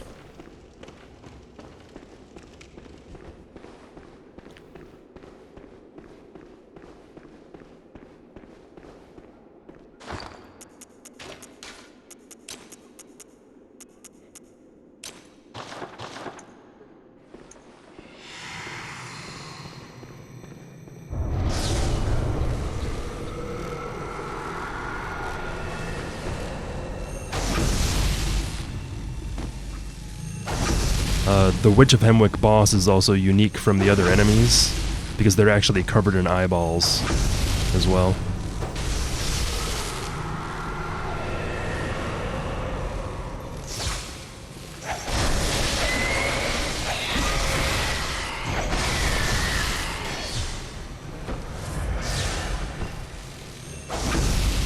So there's always 2 witches in the boss fight, but you only see one of their health bars until one of them dies.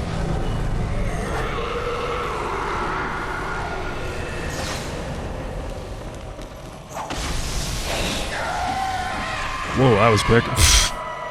Holy shit.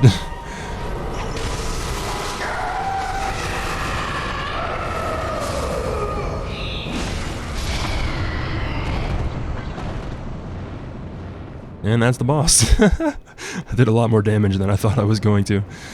So yeah, like I was saying, there's always 2 Witches of Hemwick, but you only see one of their health bars until one of them dies. There's always 2 health bars, but one of them is invisible until you get far enough throughout the fight. If you kill one of the witches, and then the remaining witch is alive for long enough, they'll continuously resurrect each other until you manage to kill them all within the same time limit. We can see that the arena here is filled with more corpses, like literally lining the walls with the dead and their remains. We can also see that this building may have at one point been a church. There are statues with their hands bound in prayer, wrapped in the same kind of wrappings that we see people, the patients of the church, wrapped in. And if we look here, we can also see a statue of 3 women looking up to the skies, much like we saw in the Church of the Good Chalice, where we fought the blood-starved beasts. And we have this figure laying on the bed here, which is very reminiscent of how we find Lawrence in the Hunter's Nightmare DLC.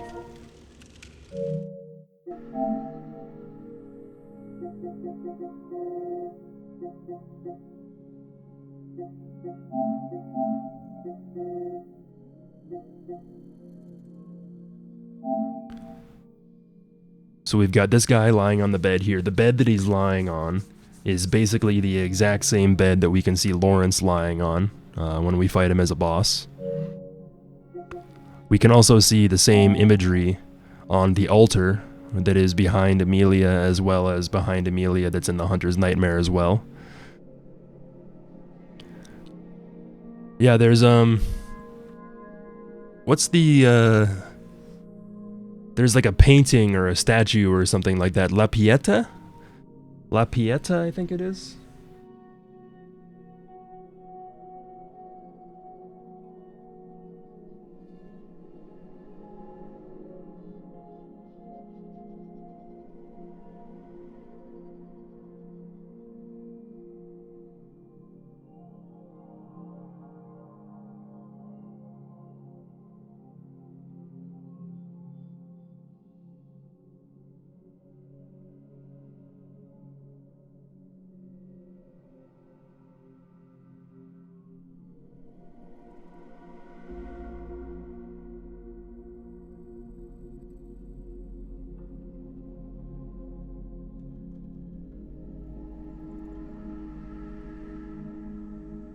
And this is a depiction that Michelangelo sculpted that depicts Mother Mary holding her son Jesus.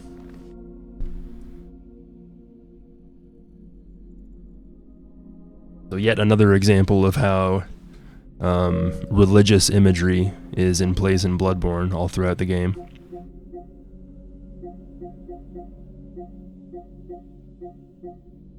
Not really sure if I have a screenshot of Lawrence here anywhere, but I'll pull this up.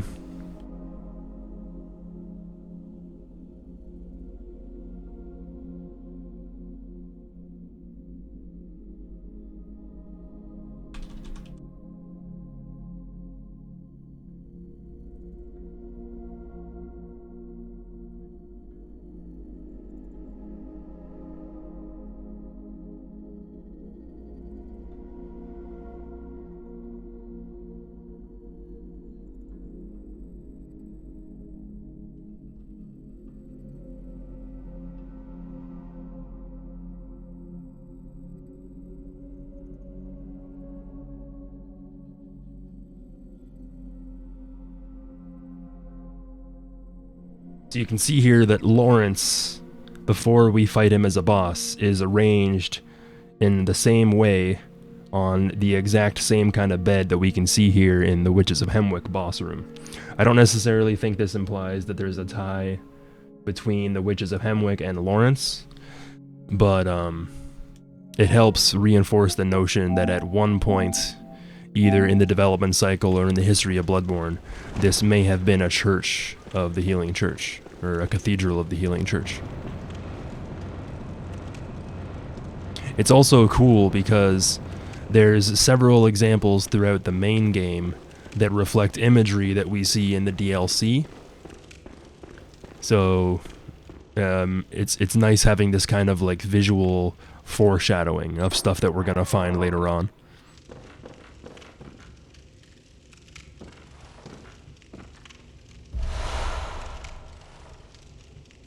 So we got a hunter tied to a chair here, and it looks almost kind of like something has fallen in from the sky above. And now we have the Rune Workshop tool. Enables etching Carol runes into one's consciousness. Runesmith Carol, student of Bergenworth, transcribed the inhuman utterings of the Great Ones into what are now called Carol runes. The hunter who retrieves this workshop tool can etch Carol runes into the mind to attain their wondrous strength. Provost Willem would have been proud of Carol's runes, as they do not rely upon blood in any measure. So this is the first time our character has heard about Willem, who was the professor in charge of the School of Bergenworth, and Provost is another term for somebody who is the master of a school. So you have Master, Dean, Provost. All of these titles are given to somebody who's in charge of a school. And as we're going to learn once we fight Amelia, Willem was primarily focused on insight and knowledge, and he knew to fear the old blood. So he would have liked Carol's runes because they focus on the mind instead of consuming blood. If we take a closer look at the Rune Workshop tool, we can see that it's actually a branding iron. So when we use the Rune Workshop tool, we take the inhuman utterings of the Great Ones and literally brand them into our consciousness, burning them into our minds to attain their wondrous strength.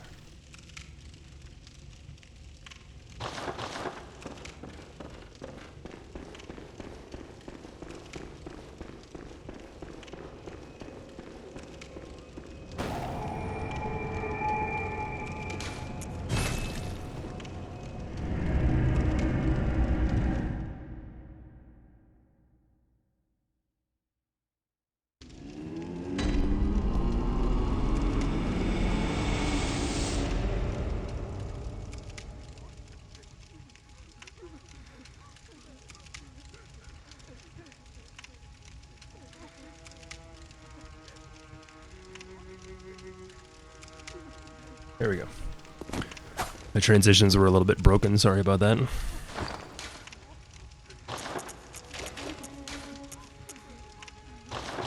I need more Molotovs.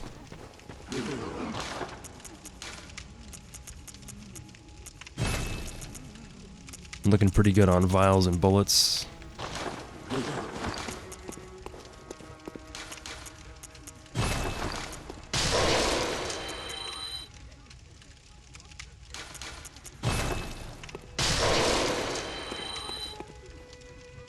Welcome home, good hunter.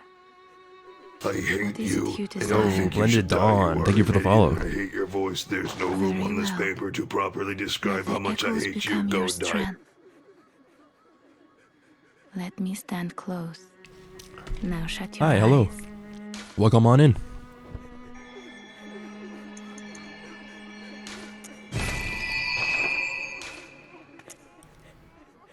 Over time, countless hunters have visited this dream. The graves here stand in their memory. It all seems so long ago now.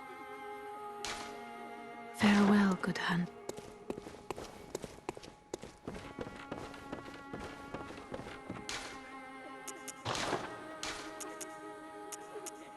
Give me that 3 damage increase.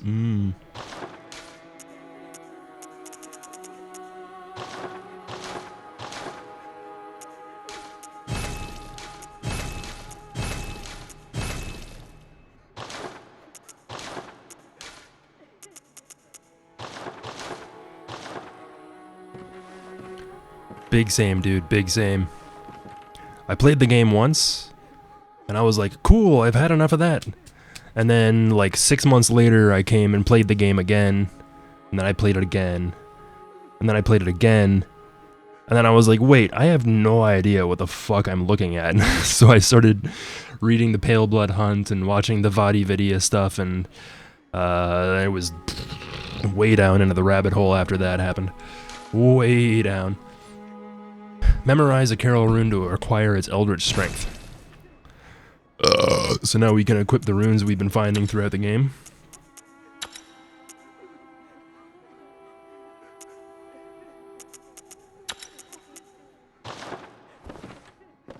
Hey LP, what's up, man?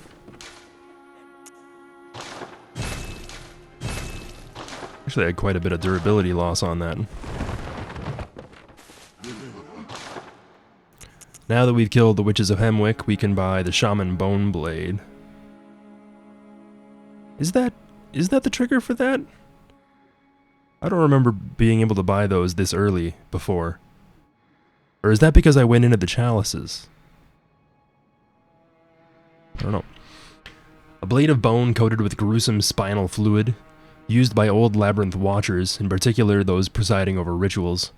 When a victim is cut by this blade, the green spinal fluid temporarily numbs the senses, disturbing the target's gross motor skills. The blade, never intended for battle, must cut deep to be effective and breaks. So it's a consumable. When you use it, it's gone. But if you manage to land a hit on a target with this, they'll start wildly attacking other enemies. So you can kind of use it against certain bosses to make it a bit easier, like Shadows of Yharnam and the Celestial Emissary. And you can use it to clear out groups of enemies without having to deal with them too much.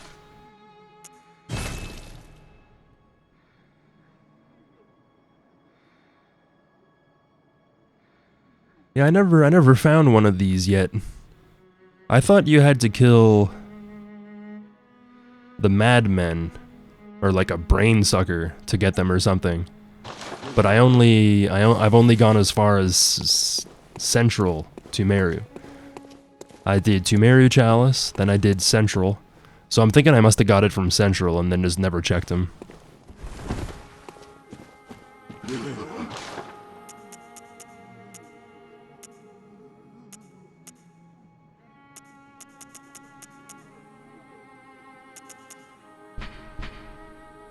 A rifle typically used by healing church hunters. It is said that this rifle was employed by Ludwig, the first hunter of the church. Its long, heavy barrel makes up in range for what it lacks in reload speed. Ludwig's rifle exhibits several departures from the workshop's design, suggesting that the church anticipated much larger, inhuman beasts.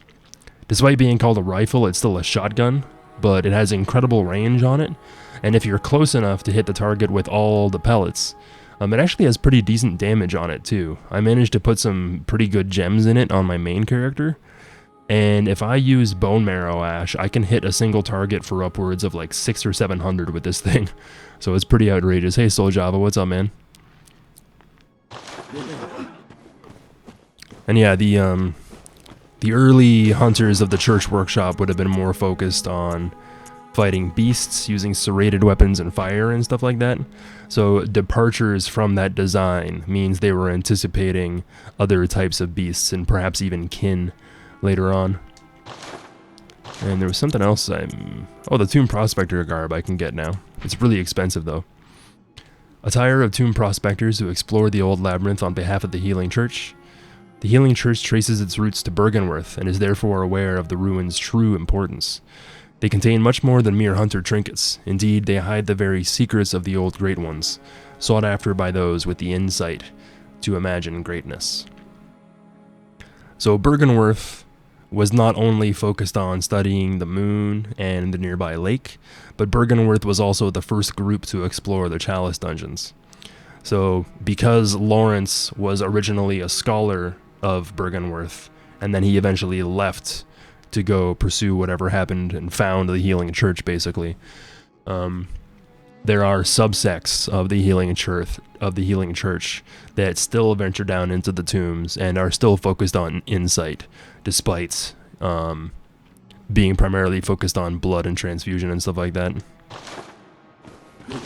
It's an action RPG, so there are like builds and stats and different weapons and stuff like that, but it's more focused on your ability to time dodges and get attacks in at the right time. So there are like gaps between the combat every once in a while, but generally whenever you're fighting stuff, it's more like action oriented. So now we can go into the Hintertombs.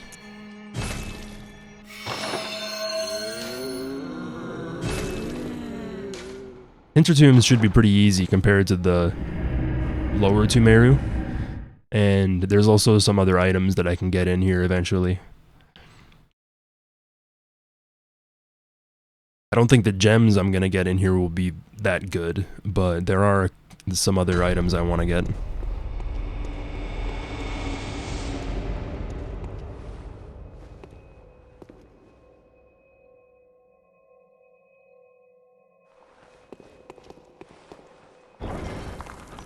Hell yeah, it's George Costanza. I actually tried uploading a new emote that's like a zoomed in version of that one, but I couldn't get it to work because the emote system for Twitch is absolute garbage. Blended Dawn sees the George Costanza emote and then immediately subscribes. Fucking right, dude. Thanks, man. Appreciate it.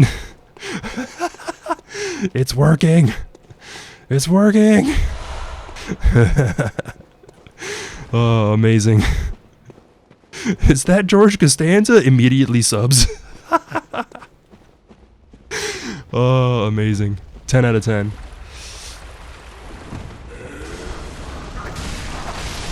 I can't even tell you. Well, I can tell you the reason why I picked that emote is because it's amazing, but there's a picture of George Costanza like playing a console. He's like playing a video game console. It's like one of the standing up ones from like McDonald's or something. And he's looking back at the cameraman like, "Why the fuck are you taking a picture of me?" Yeah, he's playing the GameCube. Yeah.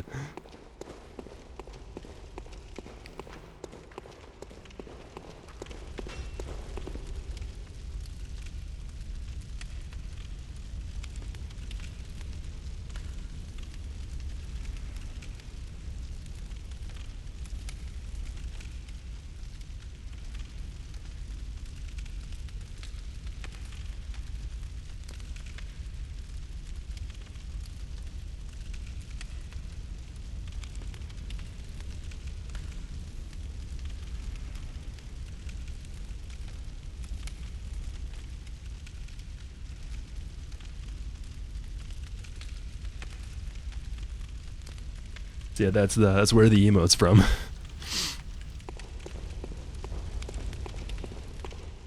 Like, how dare you? Like, I just love the expression on his face. Oh my goodness. Well, this is a room, isn't it?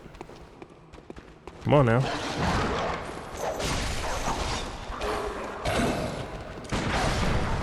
My gun's hitting way harder now.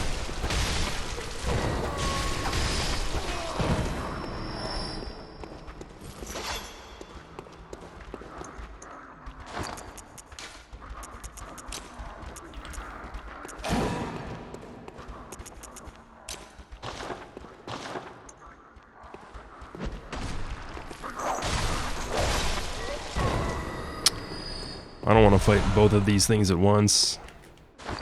Alright, if you didn't know, you can do this. The madmen are susceptible to pungent blood cocktails.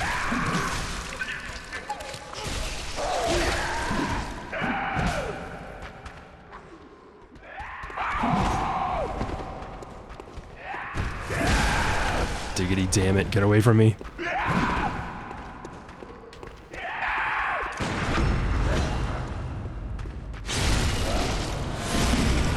Alright, at least I can one-shot them.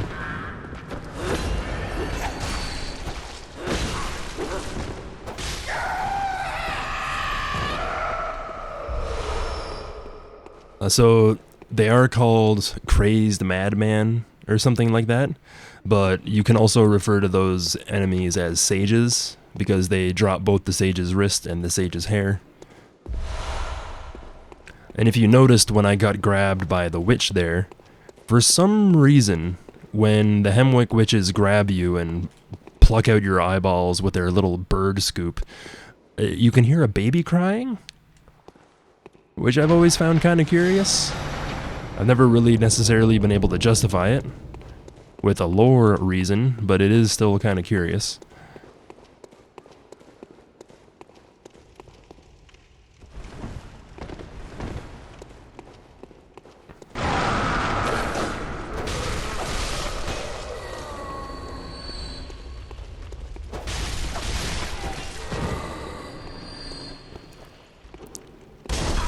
Jesus fuck.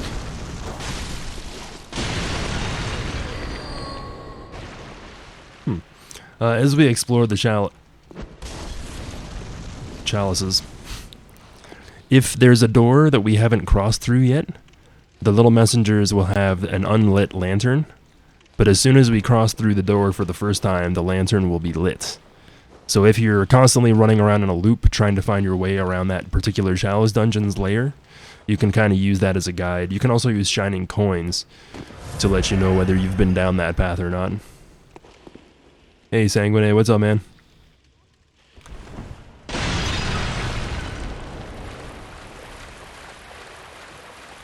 Yeah, the Labyrinth is, it's relatively confusing, so it's nice that there's different ways to kind of trace your path. Some people give the Chalice dungeons shit because it's like, oh, they're all samey, it's all the same stuff over and over again. But it's a labyrinth. Yeah, it's a friggin' labyrinth. Like it's supposed to be confusing. It's supposed to look the same. If they made everything stand out and look unique from one spot to another, it wouldn't be so easy to get lost in it, right? So I understand the argument, you know, it's kind of boring to just run into the same rooms over and over and over again. But the point is that the rooms can be in a totally different tile set in a completely different order. So, and plus there are still different aesthetics to them. Like there's the Tumeru Chalice, the Iz Chalice, the Lauren Chalice, and while they all may be the same tile set of rooms, it's still different in their aesthetic and the layout and everything.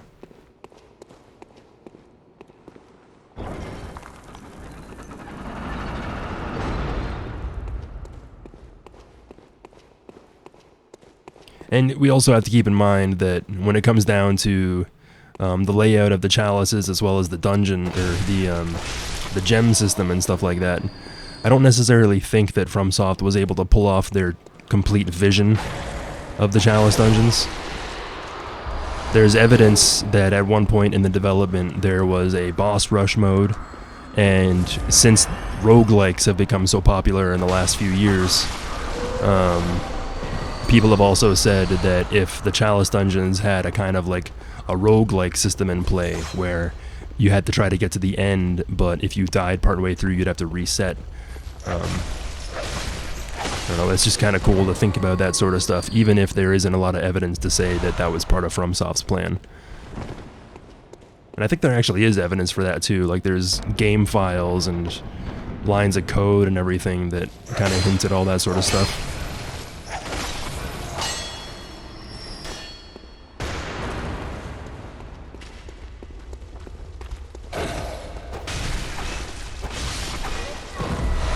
And the modding community has even developed like a boss rush mode that takes you into the chalices.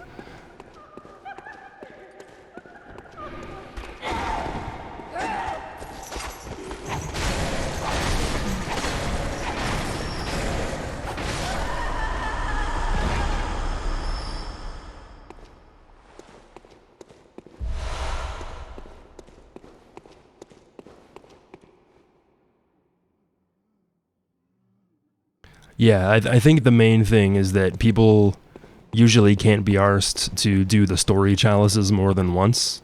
Because when you do the story chalices, those ones are always the same, and you always do them in the same order. But I got to the point with the chalices eventually where I was like, you know what? I'm just going to explore the root chalices just to see what's out there. And while I was exploring the root chalices, I did find quite a bit of stuff that I had never seen before. Enemies in this game, if you die, or if you like go to another area and then come back to a checkpoint, the enemies will all respawn. But if you kill all the enemies and then proceed to the next area and like don't die and don't reload the area, they'll all stay there.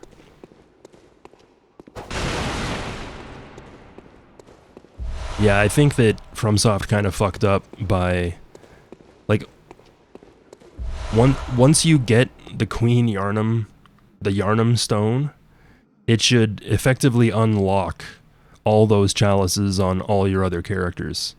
Because it's, on one hand, it's kind of nice to earn the progression and everything like that, but I think that most of the times people finish the platinum for the game and they're like, I never want to do that again.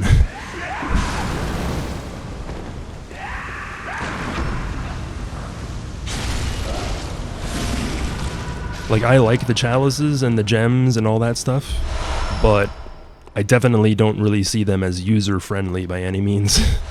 You know, there's not a lot of there's not a lot of quality of life in those systems.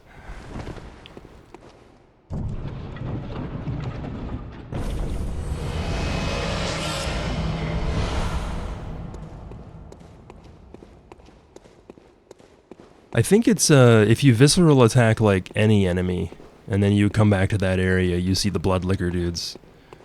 I'm not necessarily sure if it's only in certain chalices or something like that, but I know that you have to kill something with a visceral attack, leave the area, and then return in order to find the blood liquor there.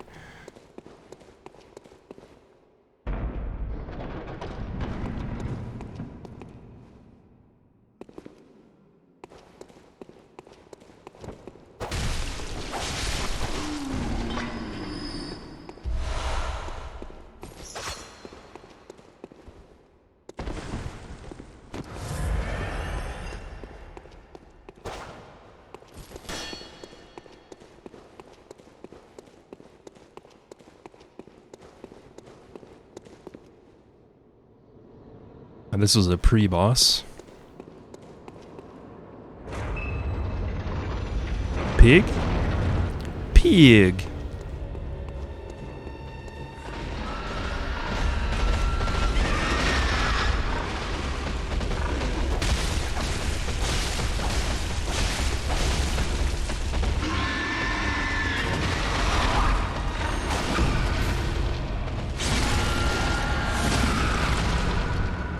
There's a sweet spot where if you stand in front of their hind legs, they can't really hit you with any of their attacks unless you get clumped up to a wall.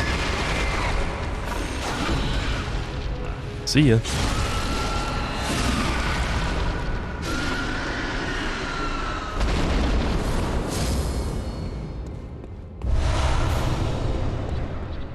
And yeah, the boar bosses usually drop radiant gemstones, which are useless. Reduce stamina cost by 3%, add physical attack plus 6. It's actually not terrible, but I've never...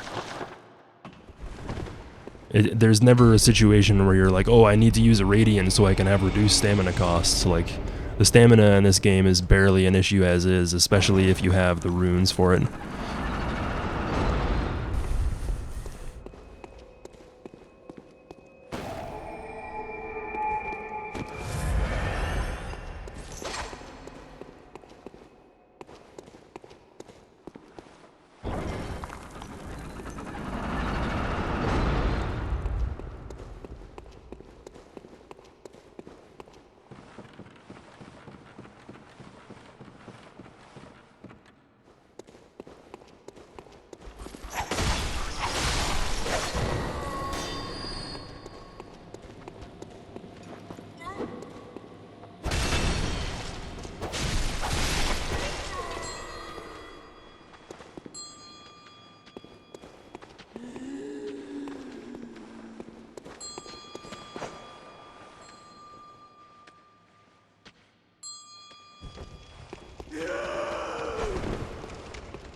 Come on now. F.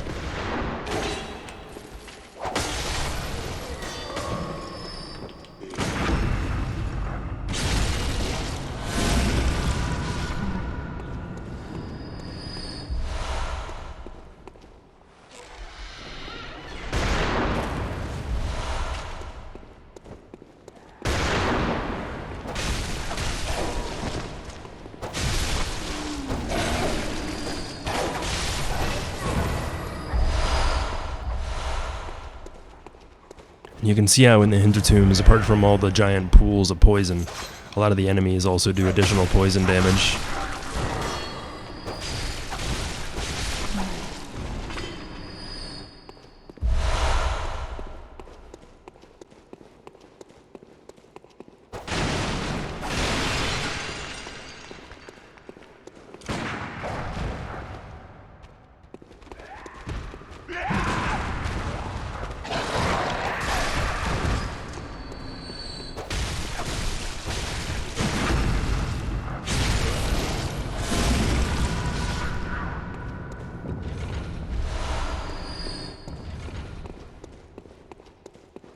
That's why I always take out the trap things, because I basically always step on a trap when I don't mean to.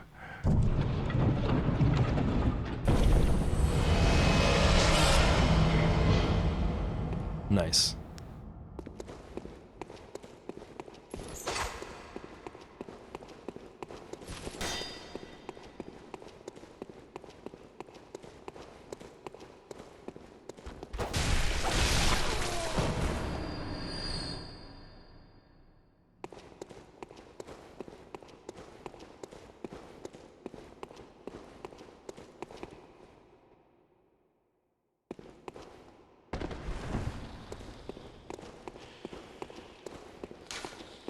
Oh, hey. Speaking of blood liquors.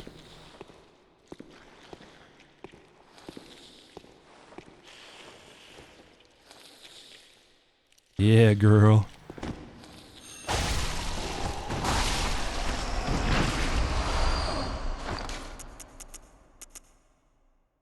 Blood tinge scaling +8, add blood attack.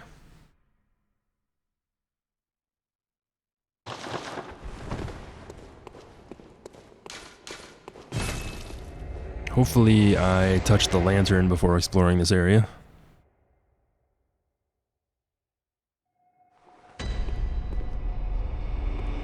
Sick.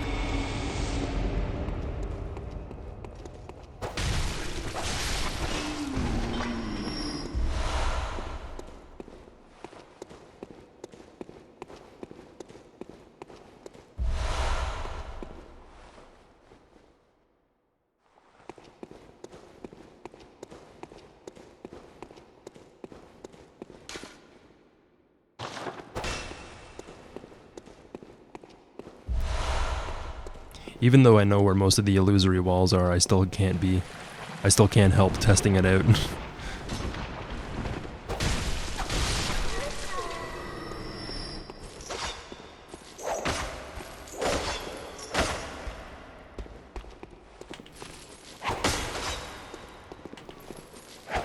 Go the right direction, please.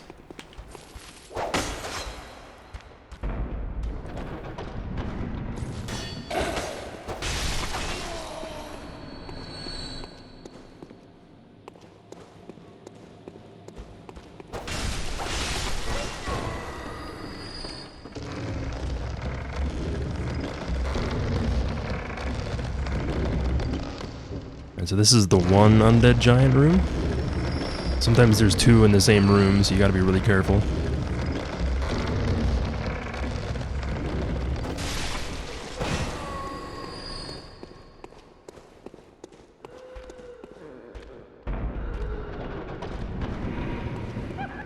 It's a ghost.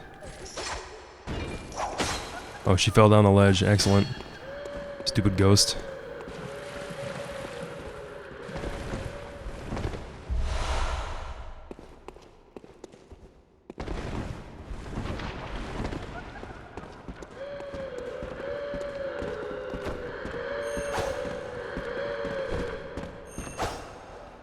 Nice.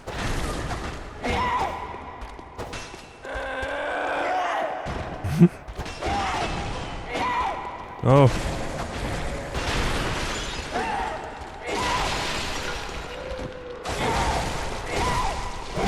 Please.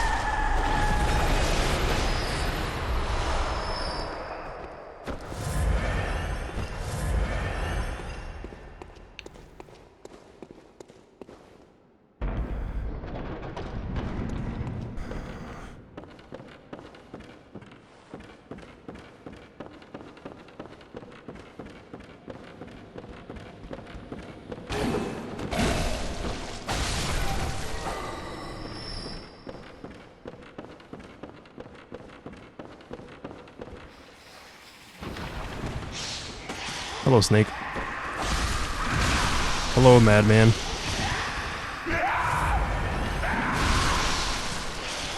Damn it.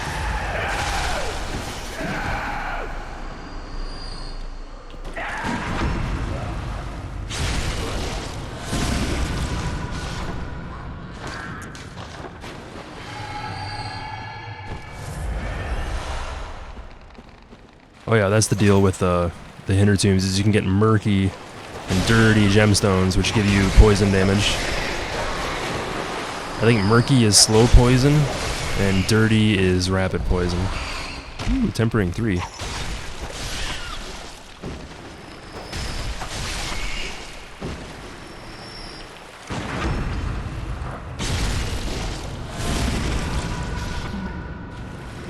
Boing.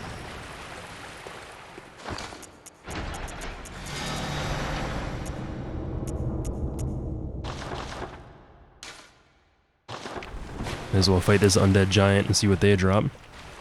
Here we can see one of the sea serpents that we can find in the Chalice dungeons every once in a while. Or like maybe like an eel or something. I'm not really sure what the hell you'd call this. We can also occasionally find the corpses of whales down here as well. So even though we're deep down below the surface of the earth, we can still find evidence of sea creatures amidst the pools of blood. Very Lovecraftian, yes.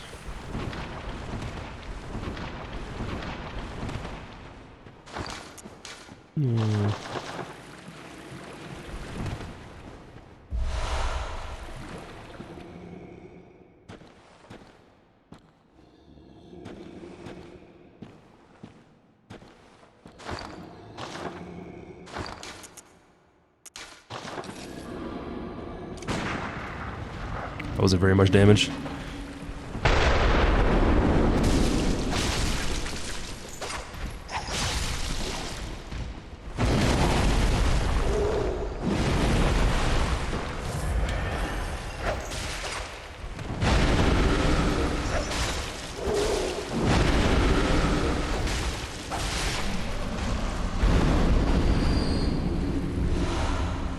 Giants always drop adept gems.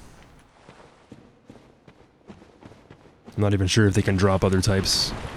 And that goes for the same for the boss as well as the enemies.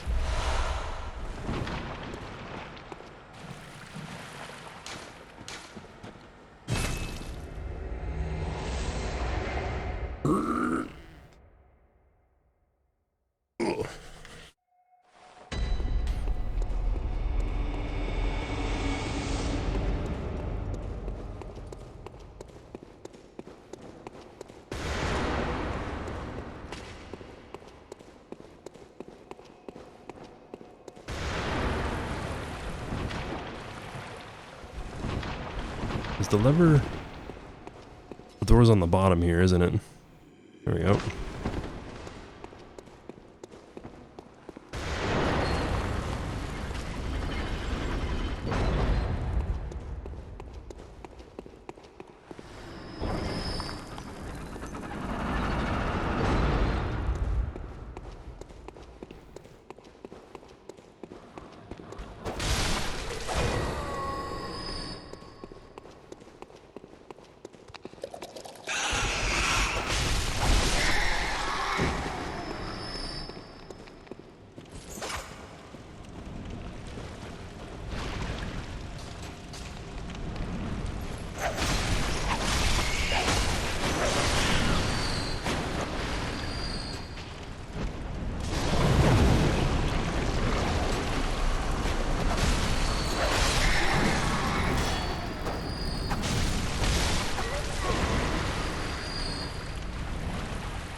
Nice. Double whammy.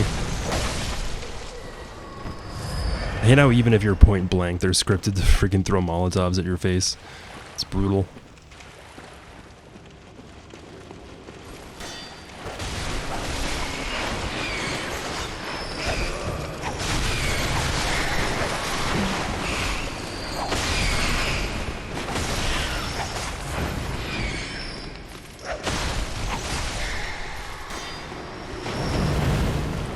I tried to parry him. Forgot I had the torch out.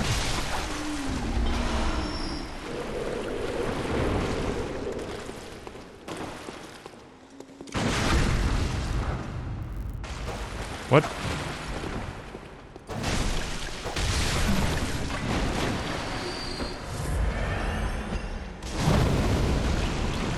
Oh, we even got some of these guys down here. A little bit of everything in this room.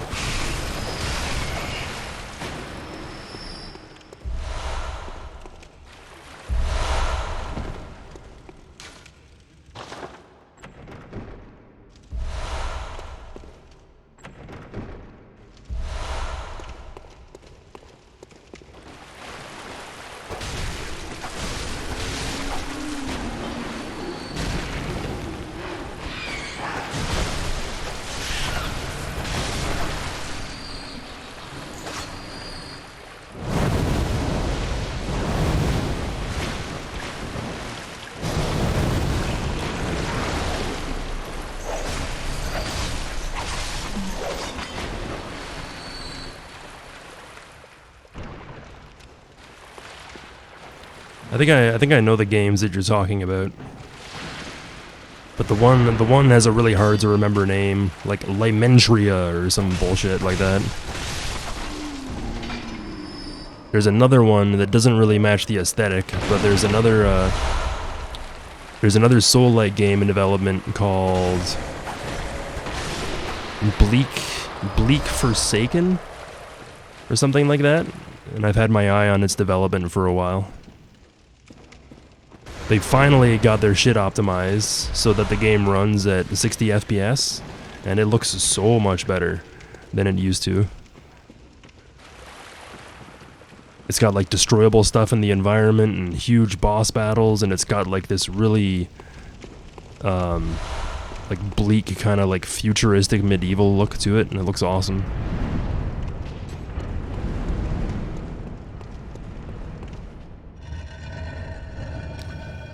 The other one just distinctly looks like a Bloodborne ripoff, but it could still be fun. And then there's that other one too, the Pinocchio looking motherfucker. Lies of P, I believe it's called. So yeah, there's a few games coming out in that vein. Lies of P looks like it's gonna be awesome.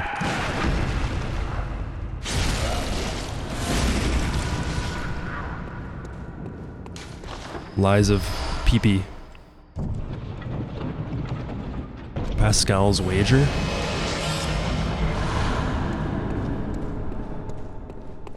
Thymesia, yeah. Like, there's no way I'm ever gonna remember what that game is called.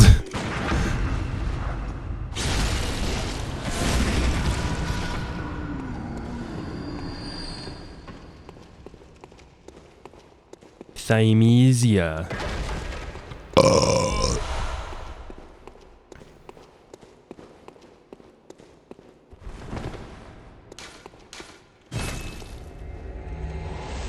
Wish my hands wouldn't sweat.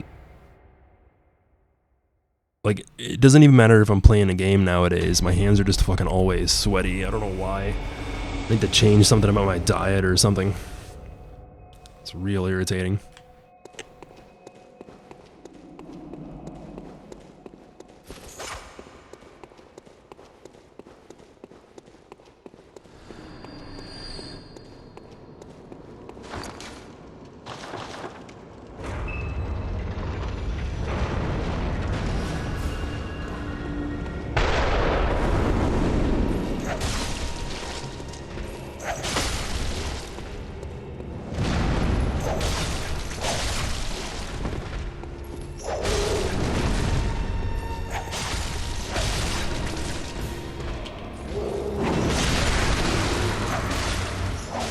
Did I pop the pimple? I did not. There's the pimple. Wait, nope. I keep getting staggers, but not hitting the thing I'm trying to hit. Each of the undead giants always have this kind of giant growth on it. And when you destroy the growth, you do a bunch of damage, but you also initiate phase 2, where they get a few more attacks they can use. I guess they can do the attacks regardless, never mind. They just do this 360-degree attack more frequently when they're in phase 2.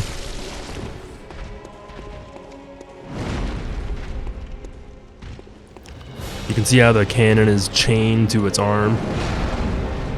And the candles on its back are a pretty cool touch.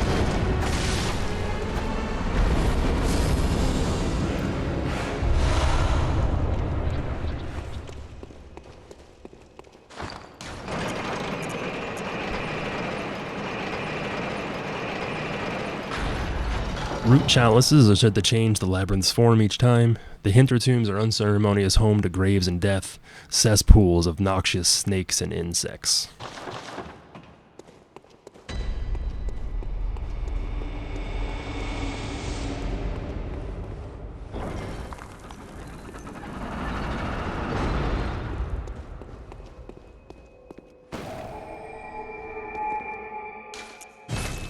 Gonna go ahead and level up before I die to some bullshit.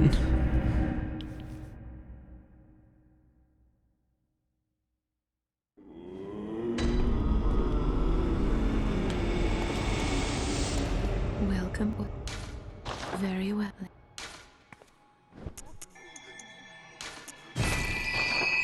Farewell, good.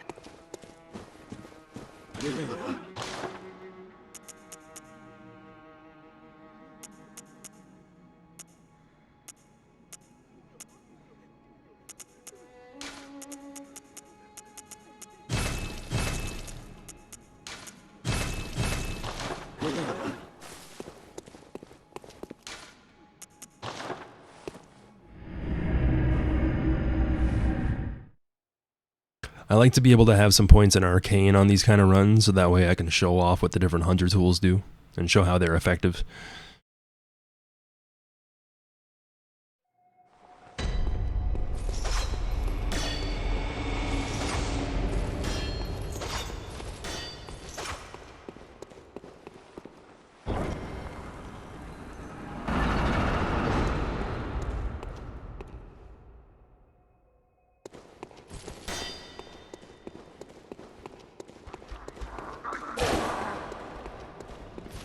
Yeah, it's like Pinocchio meets Bloodborne,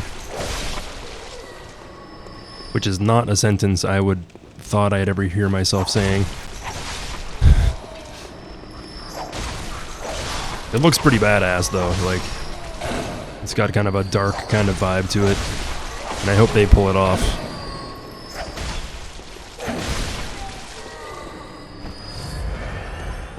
I'm a real hunter.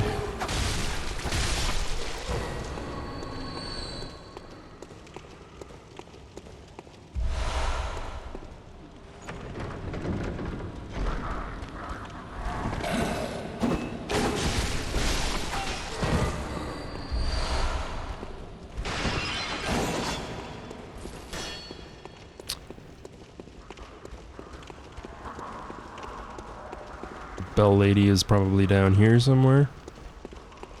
There she is.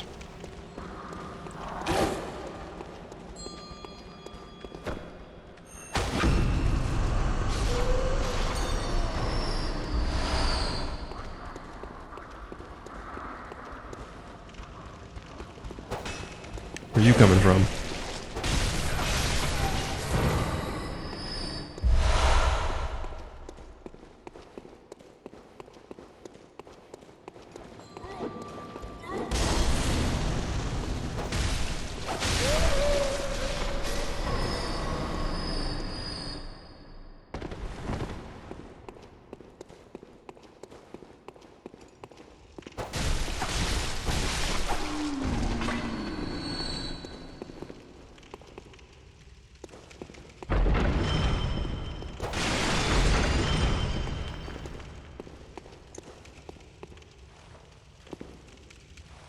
kitty.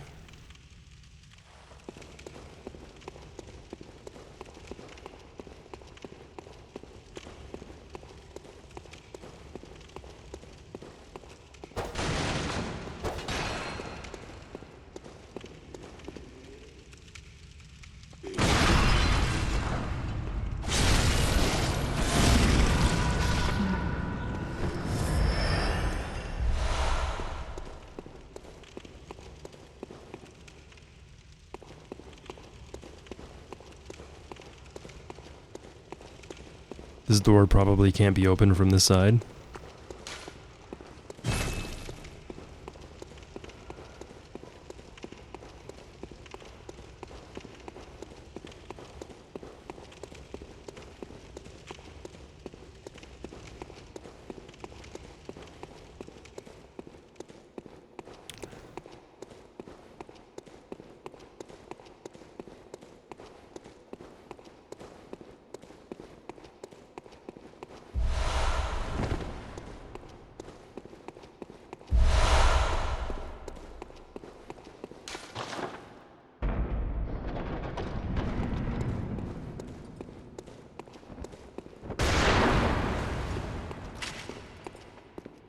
Gonna attack me, or are you just gonna stand there for like 6 years?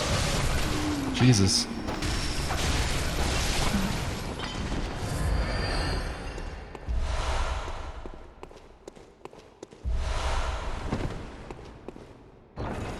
Always do the upper levels before you do the lower levels, because it's usually where the treasure and the levers and stuff are. As you do more and more of the chalices, you kind of notice like certain trends that way.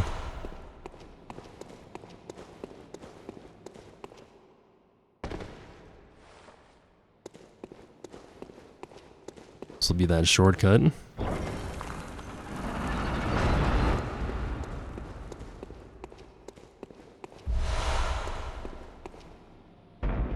Yeah, the first time you go through the story chalice, it's a big pain in the butt.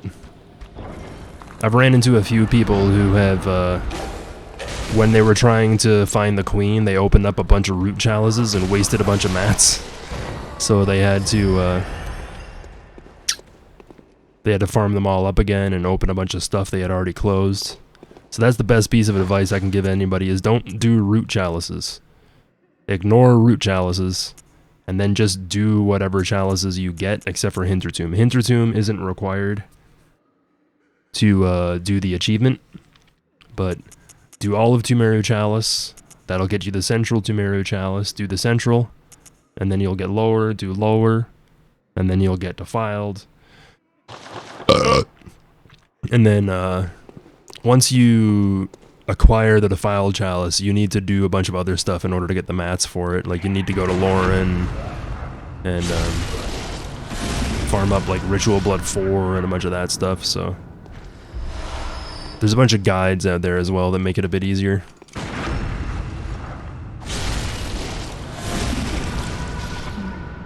Also, don't ignore side rooms, because side rooms generally have extra materials that will get you further down into the dungeons.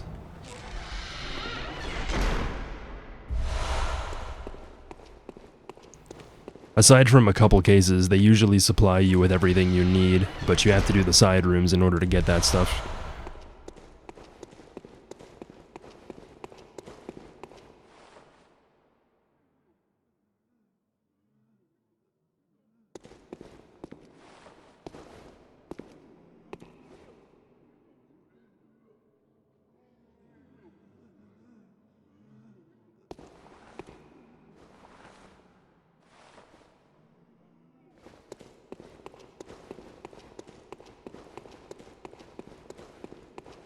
Yeah, I don't necessarily know why they want to keep those things isolated within the Dark Souls universe. It would have been cool if there was at least a couple in this one.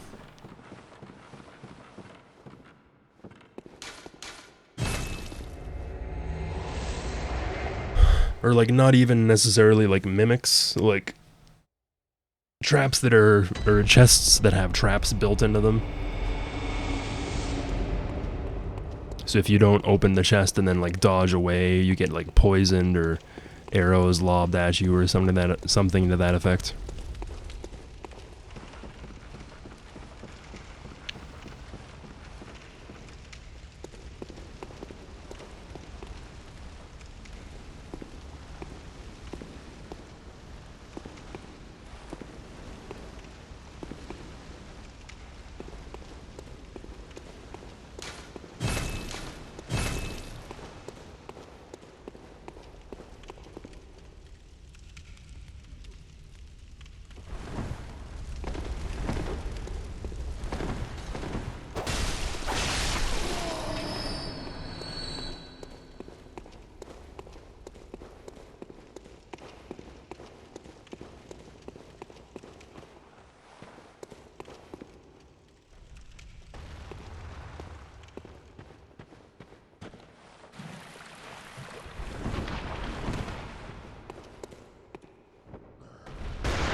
Yikes. I didn't react to that at all.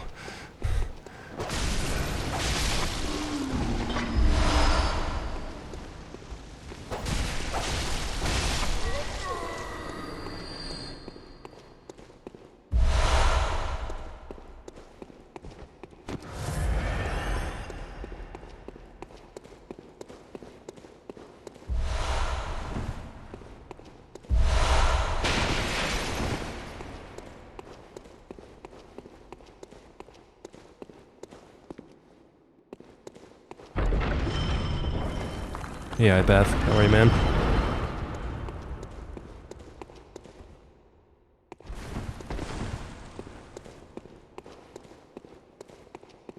Just exploring the Hintertombs, you know. Whoa, Jesus. So many gunboys in this one. Get out of here.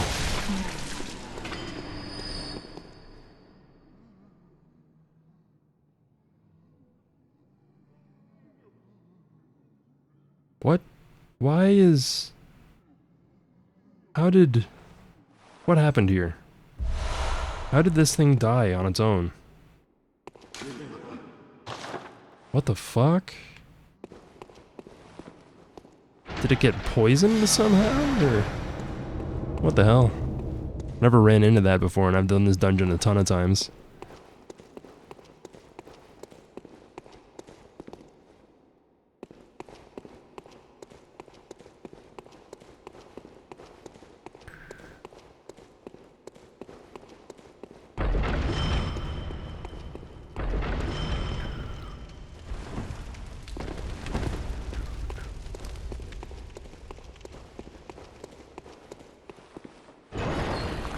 Hey Gloomy, what's up, man?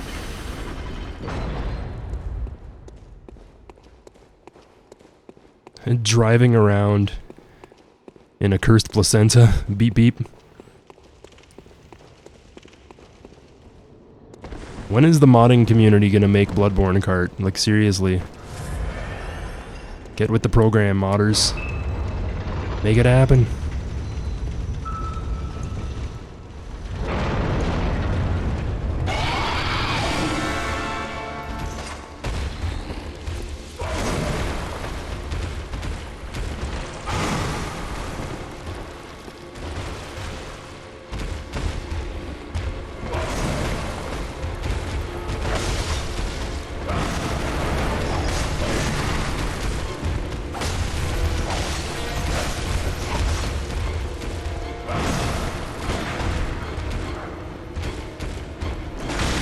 Why do I keep trying to parry unparryable attacks? F.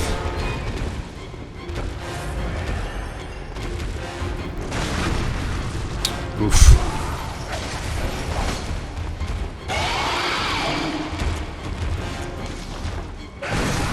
Oh my god.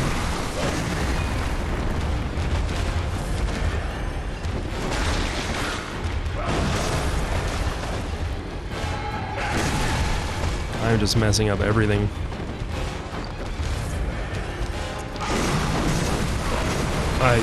Whatever. Just fight him the old-fashioned way. You can use pungent blood cocktails on the blood-starved beast, but it's not worth it, obviously, unless you put him on your bar. There we go.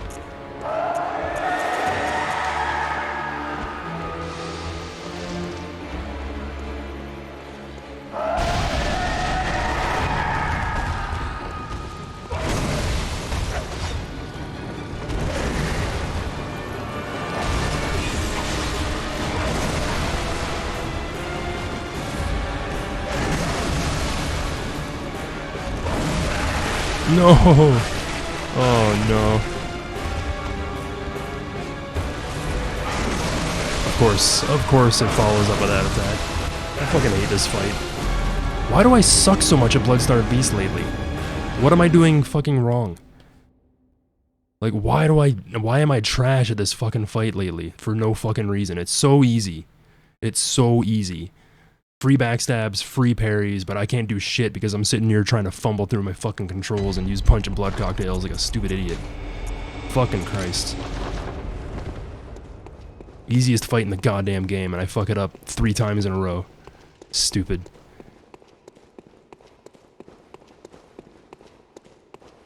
$1,500 hours played, by the way. Jesus Christ.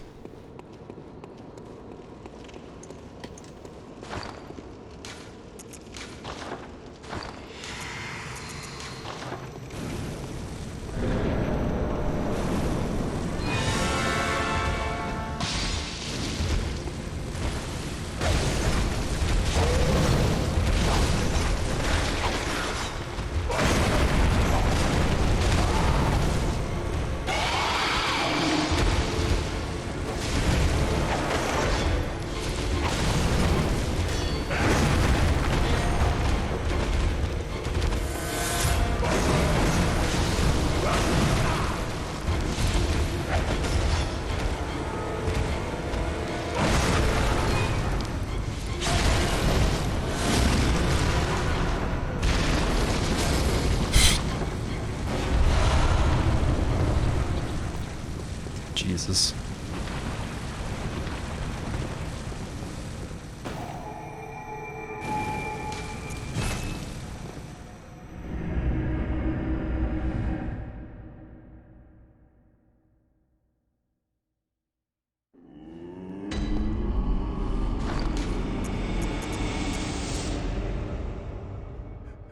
Blood tinge scaling? Meh. Did I get another... Oh yeah, lower Hintertomb.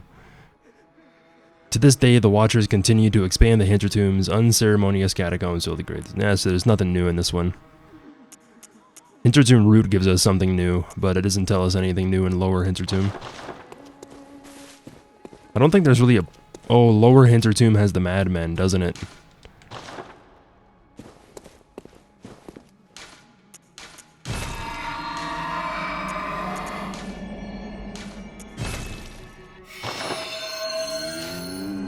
Spent a little bit of Ritual Blood 3 there, but I get more Ritual Blood 3 when I'm in this one.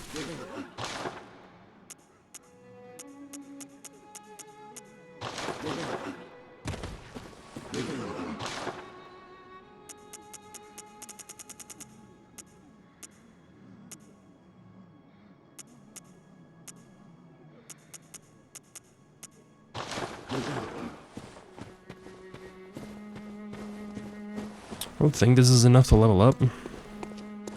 Welcome. What? Very well. Don't touch me.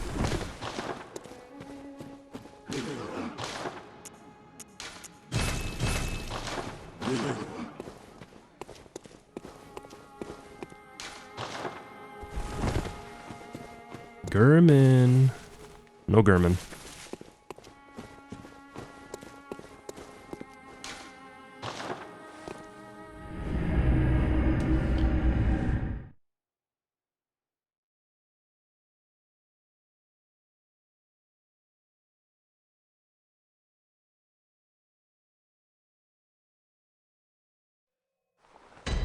So yeah, Lower Hintertomb has the Madmen in it, if I remember correctly.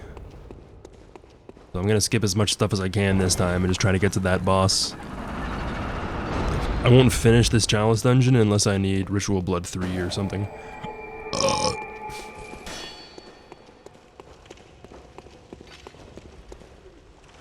Spent a lot of time in the dungeons today, so I want to just hurry up to Amelia and kill the shit out of her.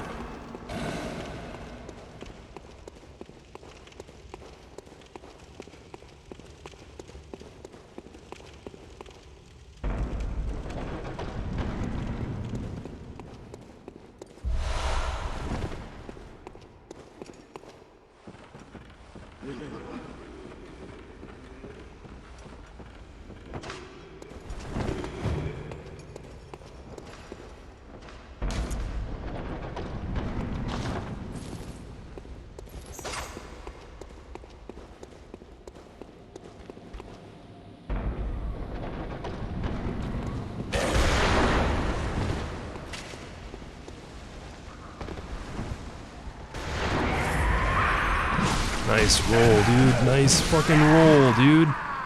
Roll straight into the mob, why don't you? Amazing. So fucking good. So good.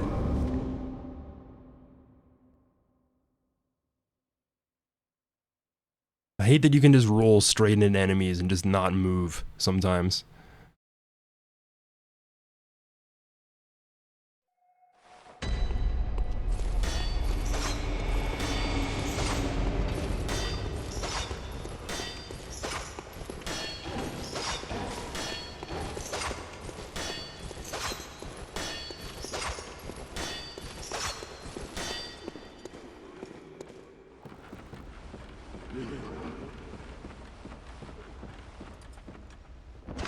That's what you get for using Chikage, you fucking weeb.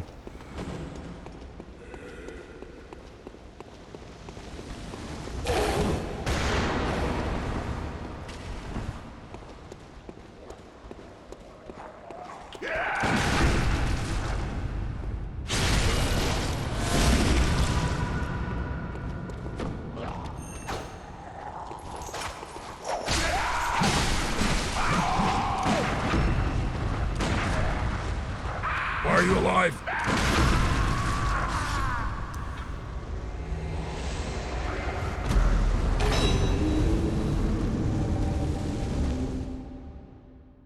I hate this game. I hate it so much.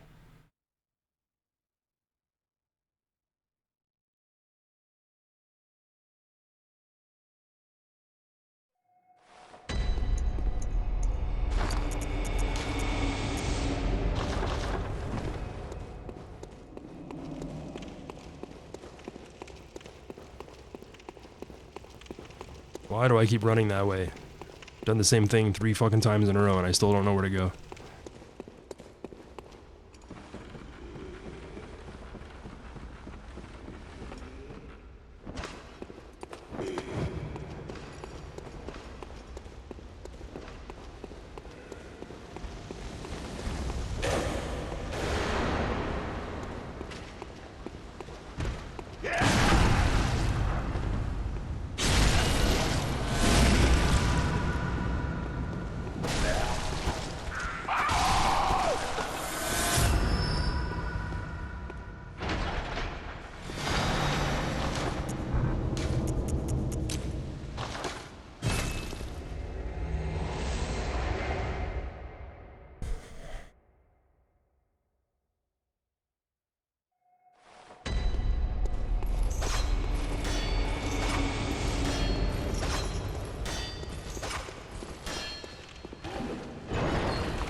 Bloodborne is a flawless masterpiece. 10 out of 10 game. Don't patch it or remaster it or anything. No, it's perfect. It's flawless. A perfect game. Don't need to make a sequel. Don't make a sequel to Bloodborne, it's perfect. If you make a sequel, it won't be perfect anymore. Meh. Ingrates.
Chunk and a rank 5 gem? Alright, well that explains why everything down here hits so fucking hard. Holy shit.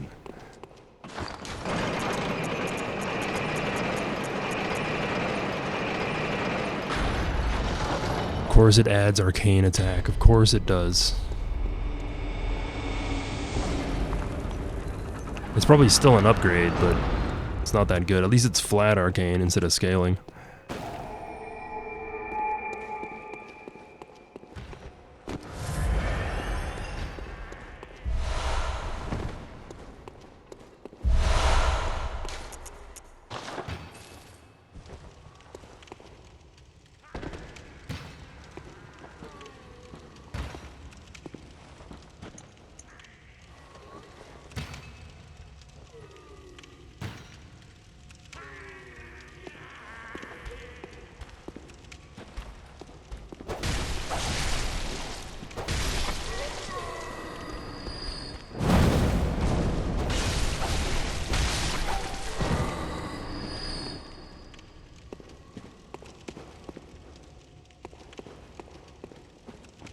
No, fire and bolt paper just add flat damage.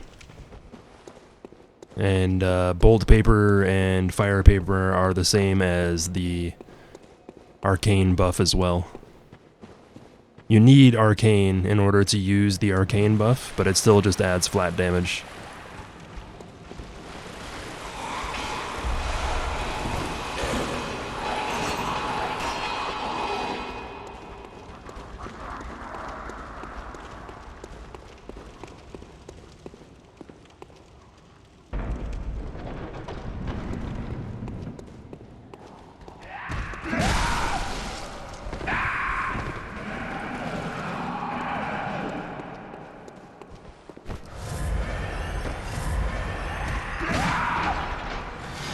The double scythe ones are the worst. They do so much damage.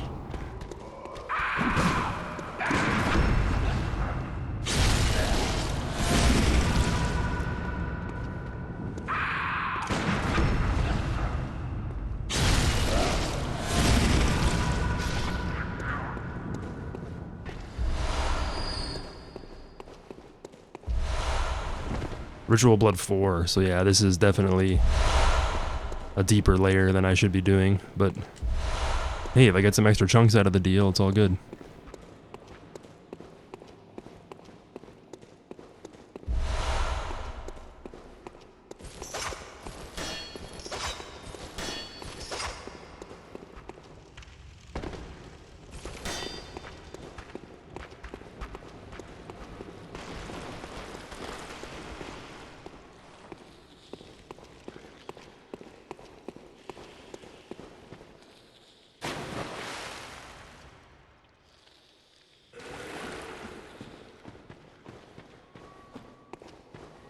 I know a couple tricks that should help me. For some reason, the madmen are really weak to gunshots. Like, they take way more damage from bullets than they ought to. So I'll slap on some bone marrow ash.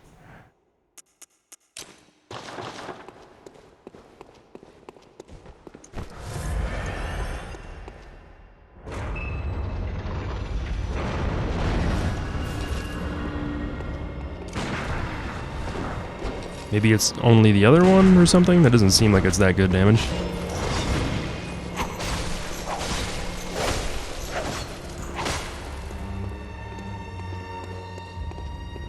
You see how he's got the arcane buff on his weapon, and he uses the auger of Abriatus.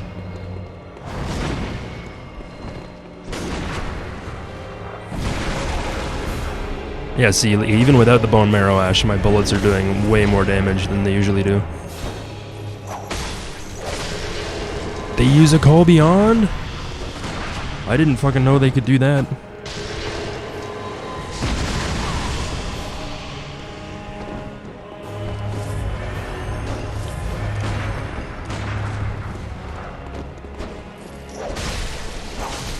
Can't trade, can't trade. Ugh.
jeez.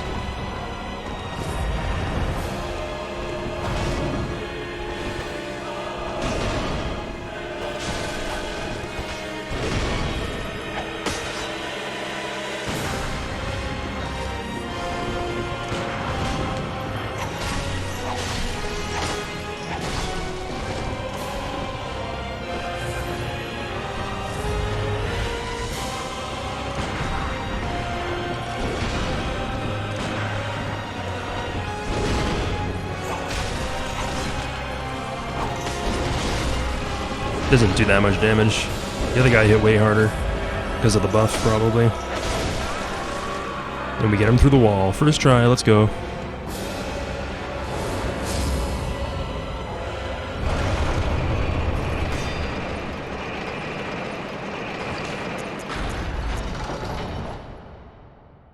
And nothing new in this one.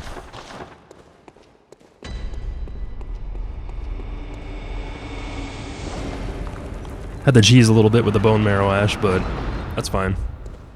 That's absolutely fine. I care not.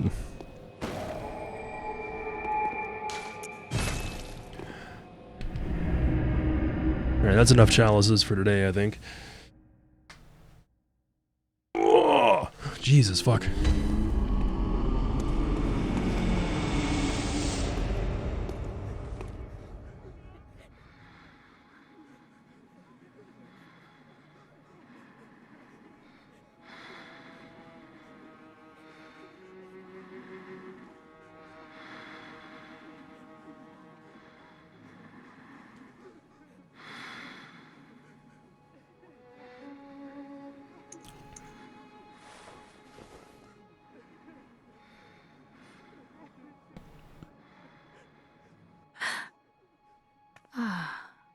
Welcome home, good hunter.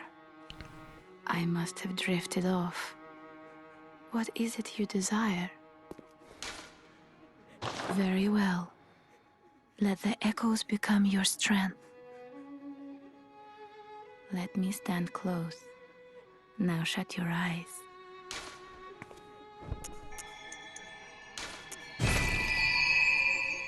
Probably stop at 20 arcane or thereabouts. Dearabouts.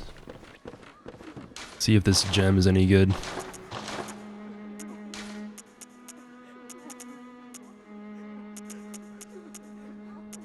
It doesn't even... Yeah, it actually switches the scaling over.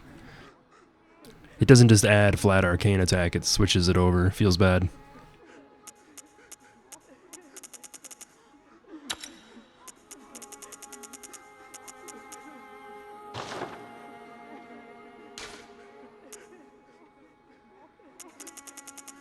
I haven't gotten any other radials, have I? Nope.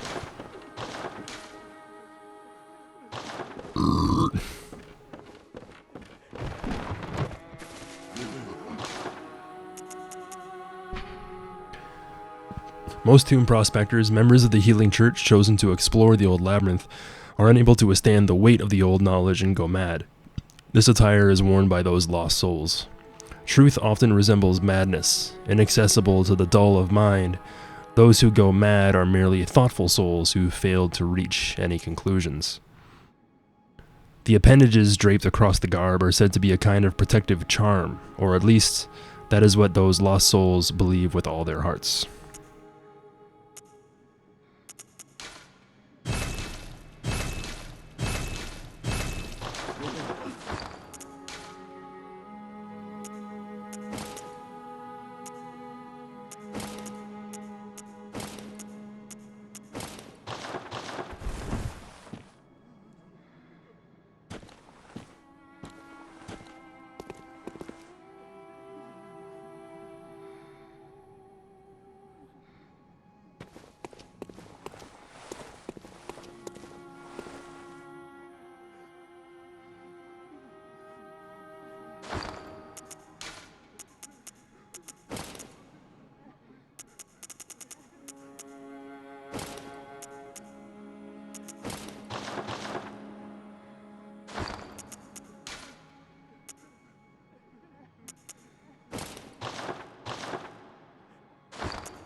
I want to use the manchettes, but they don't really work with anything that I have.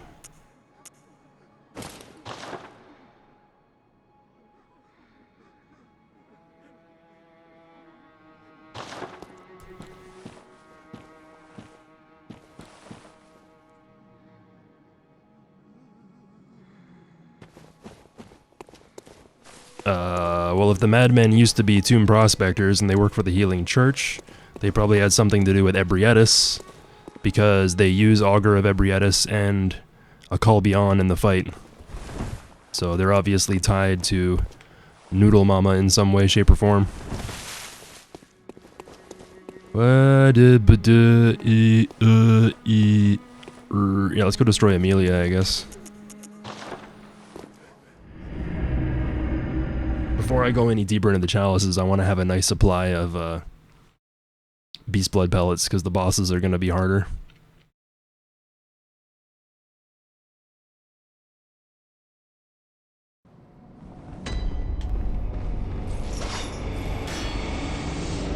You. Stay away from me. Oh yeah, I never talked to Adela. Oh, brave hunter. You're alive. Thank you very much. The town is in disarray, but there are still people here. Together we await the help of the Healing Church. I cannot begin to express my gratitude to you. The only thing that I can offer is my own lowly blood, if it would suffice. So yeah, because Adela is a nun of the Healing Church, she is completely devoted to them, even to the point where she believes that at one point they're going to come back and end up saving the people of the town, which is pretty much not likely to happen. Forgive me, I should have known better. What would a brave hunter do with lowly blood like mine? Please, forget I even asked.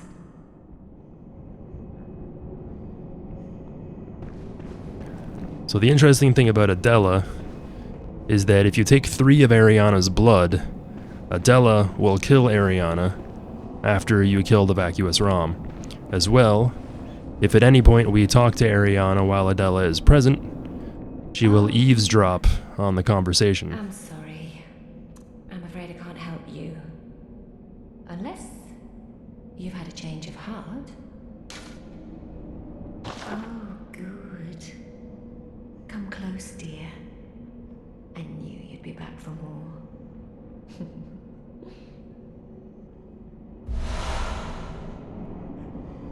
And then as soon as we stop talking to Ariana, Adela goes back to praying.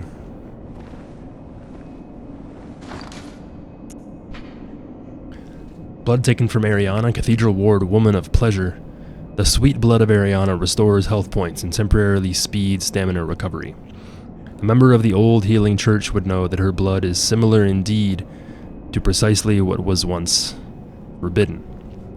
So not only is her blood close to what was once forbidden, but the garb that Ariana wears declares that she is a part of the vile blood, noble bloodline of Canehurst. So this explains why her blood is of higher quality than other bloods that we can receive, because people from the vile bloodline have blood that's taken from the chalices, presumably from Queen Yarnum. But the blood of Ariana is mentioned as the sweet blood of Ariana, and if you remember the line from Gascoigne, he says, "Oh, the sweet blood, how it sings to me."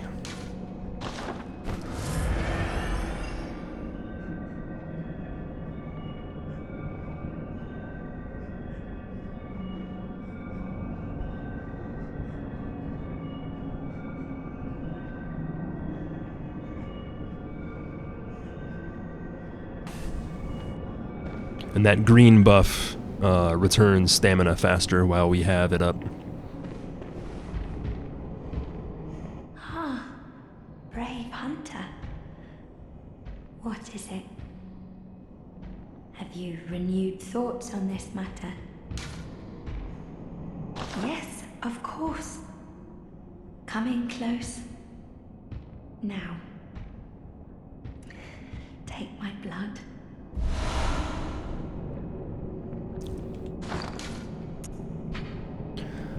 Blood of Atella, or blood of Adela. Blood taken from Adela, nun of the Healing Church, releases an amount of HP, then continues to gradually restore HP for a short time. The Healing Church nuns are chosen for their merit as vessels for blood, and groomed as blood saints. The mere chance of being treated with their blood lends legitimacy to the Healing Church and communion. So as we can see, the blood that we get from both Adela and Ariana comes in a vial, and you can also hear when we take the blood from Adela, she has like this kind of, it almost kind of sounds like apprehension or like some sort of physical discomfort. So because the blood is in a vial, they are drawing their blood from their arm and giving a vial of blood to us. There's a lot of hearsay in the Bloodborne community that, oh, because it's woman's blood, it must be menstrual blood, because there's the moon and they're the women, so it must be the period blood. And I hate to break it to you, but you don't pop a squat over a vial and then, you know, push blood into it. I hate to break it to you. They are groomed as vessels for blood. I pray for your safety.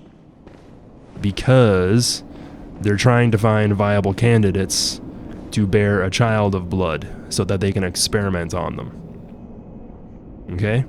It's the only reason why a descendant of the Vile bloodline would be found in Cathedral Ward, a district of the city owned and operated by the Healing Church. Okay? So I know there's moon themes.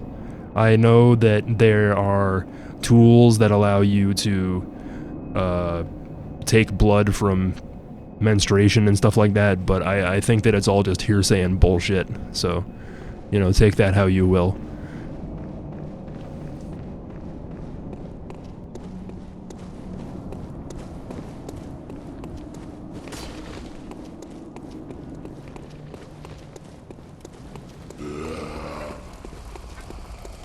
This also explains why Adela views her own blood as lowly, because she knows that her blood isn't as high a quality as Ariana's. And this also goes to show that the reason why Ariana's blood is so valuable is because vile blood is considered impure by the Healing Church. So the more impure and vile blood is, the more close it is to divinity. That's why her blood is the only blood that works, and that's why she's the only person here. Despite the fact that Adela and Ariana both end up in Odin Chapel, Ariana is the only one that can bear a child of blood, because the most impure blood is the most divine. This is also a theme that we see in Dark Souls as well as Bloodborne, where in order to get closer to divinity, it has to be more vile and more impure. Hey Trunk, what's up, man? I'll spare you one nugget of advice. Beware the Lady of the Night. I can see it in her eyes. She deeply resents the young saint. She hears people whisper. She knows what people think of her. Yes. She despises the saint for having what she doesn't. Bloody wench, they should have moved her on ages ago. So the lying man always does the opposite of what you tell him, and he always means the opposite of what he says. So when he tells us that the whore is jealous of the nun, it's the opposite way around. The nun is jealous of the whore, because despite being a nun of the Healing Church who's being groomed as a vessel for blood, it's the whore's blood that is more valuable and more impure.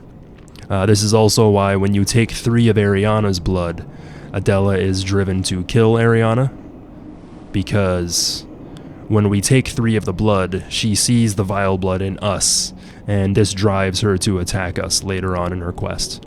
I've only taken 1 of Ariana's bloods, so when you take 1 of Ariana's bloods, this advances her quest line, where now that I've taken 1 of her bloods, once once I kill Vacuous Rom and the red moon is visible, Ariana will become sick/pregnant.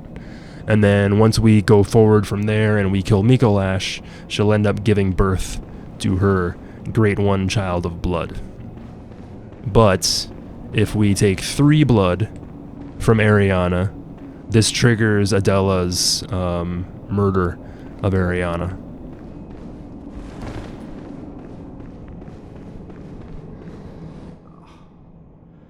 Give it a rest, please. I've no time. Did I ever kill Henrik? Shit, I never killed Henrik. If you don't kill Henrik before you kill Amelia, it breaks Eileen's quest, so I gotta do that before I forget. Should be a much easier fight now that I have these gems and everything, though.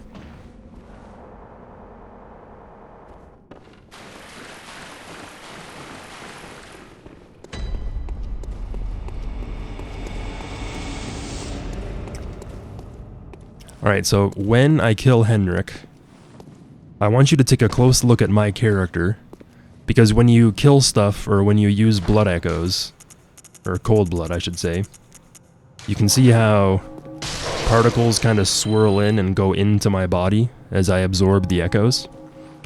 When I kill Henrik, take a close look at my character and see what happens with the echoes.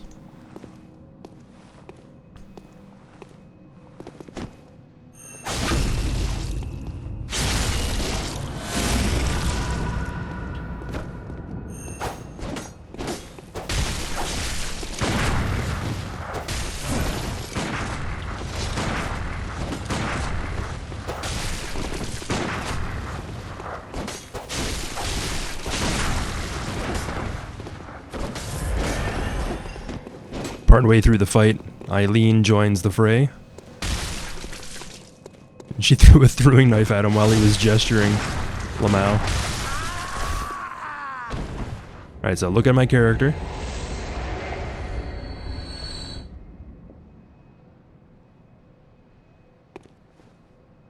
For some reason, when enemies die in this area, near the Tomb of Odin, you still earn the blood echoes, but you can see them swirl around your character and then disperse into the area.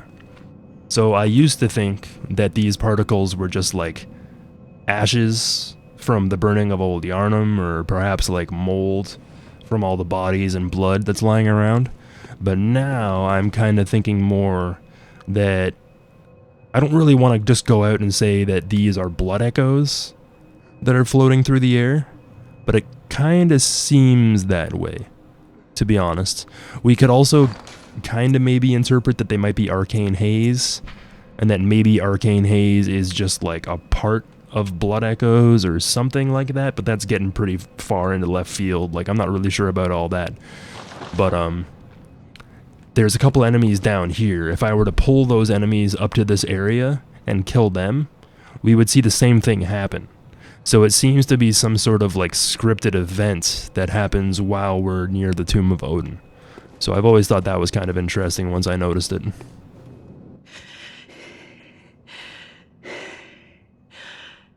That wasn't necessary of you, but you have my thanks. We made it with our lives. You're not bad at all. You must have killed Gascoigne as well, then. He was falling apart, I'm sure it had to be done. But try to keep your hands clean. A hunter should hunt beasts. Leave the hunting of hunters to me.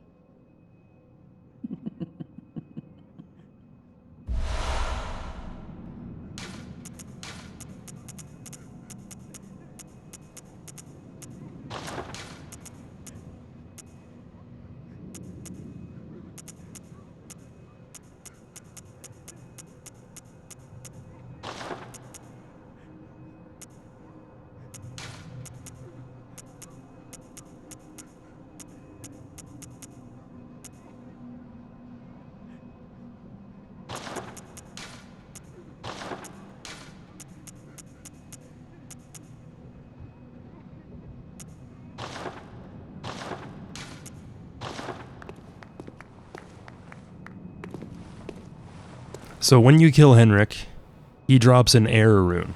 If I pick up this item, I'll have the air rune. But if an enemy drops an item, you can actually duplicate that item by running far enough away from it. If I go from here and I run to the entrance of Old Yarnum, and I do a couple loops, I would be able to duplicate this item on the ground so I could equip 3 air runes at the same time. This is part of the air rune glitch, where you equip 3 of the air rune, and then you kill the living failures or celestial emissaries with a couple of visceral attacks, and you end up getting like millions and millions of echoes. But I don't plan on using that on this run, so boop.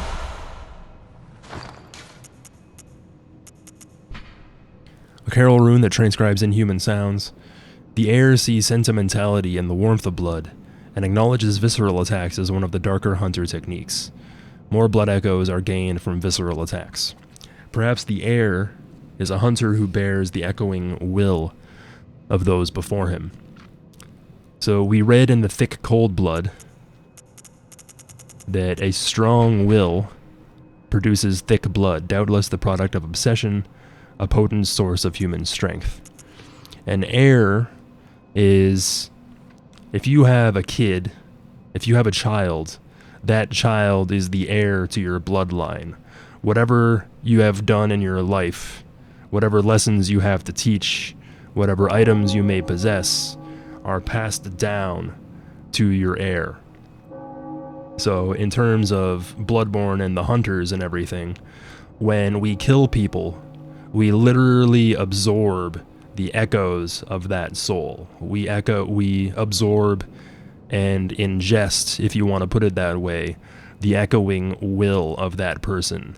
Their obsessions, their thoughts, their prayers, their wants, their needs. Everything about that person now lives on through us. And they imbibe the blood with thoughts of reverence, indeed gratitude, for their victims.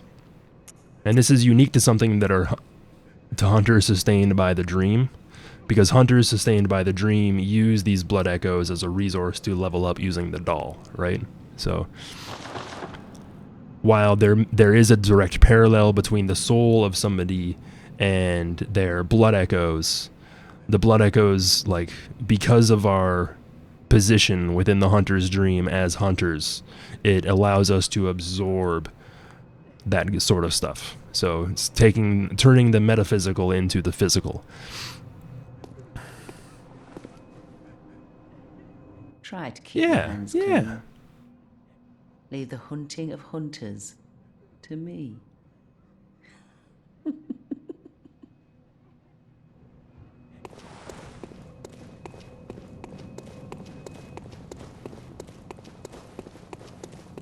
So now that we've killed Henrik and talked to Eileen, that's that part of Eileen's quest done.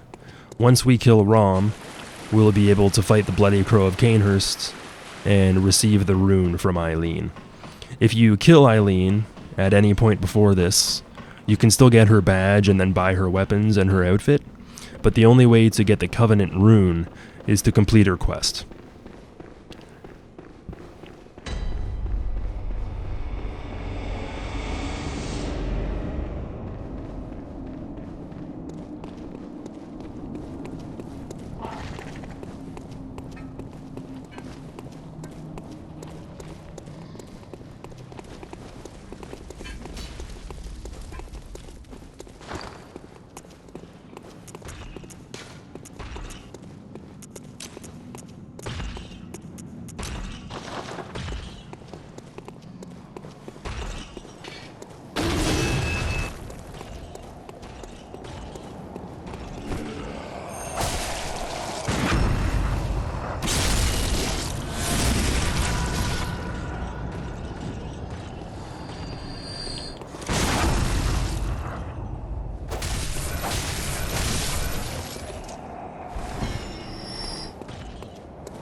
So here we have the Grand Cathedral, the main base of operations for the Healing Church. When we talked to Alfred earlier, he referred to this place as the fountainhead of blood healing. So all the research into blood ministration and how to use the old blood and imbibe it, all of that comes from this place. We got some statues of Amygdala guarding the front door. These statues that we can see here can also be found in Upper Cathedral Ward, the Research Hall, as well as the Fishing Hamlet. And we have more Amygdala statues leading up to the staircase, except these ones brandish wailing spears. I say wailing spears because you need these hooks and barbs on the end in order to pull in what you claim from the seas.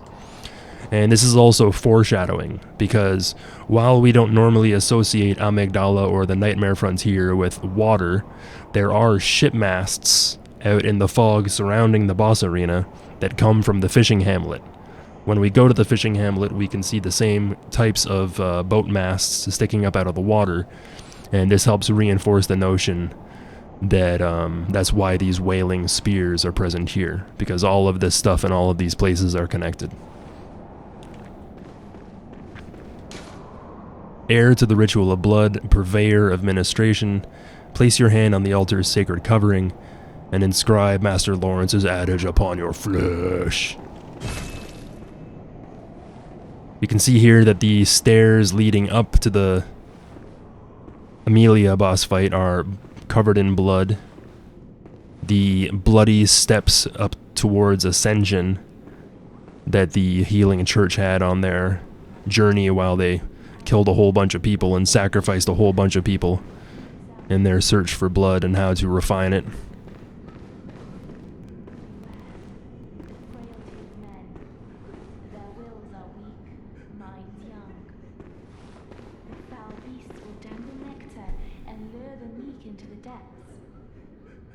Remain wary of the frailty of men.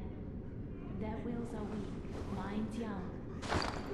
Were it not for fear, death would be unlimited. Seek the old blood. Let us pray, let us wish to partake in communion. Let us partake in communion and feast upon the old blood. Our thirst for blood satiates us, soothes our fears. Seek the old blood. But beware, the frailty of men. Their wills are weak, minds young. The foul beasts will dangle nectar and lure the meek into the depths. Remain wary of the frailty of men. Their wills are weak, minds young. Were it not for fear, death would go unlamented. Seek the old blood. Let us pray, let us wish to partake in communion. Let us partake in communion and feast upon the old blood. Our thirst for blood satiates us, soothes our fears. Seek the old blood. But beware, the frailty of men. Their wills are weak, minds young. The foul beasts will dangle nectar and lure the meek into the depths. Remain wary of the frailty of men. Their wills are weak, minds young. Were it not for fear, death would go unlamented. Seek the old blood. Let us pray, let us wish to partake in communion. Let us partake in communion and feast upon the old blood. Our thirst for blood.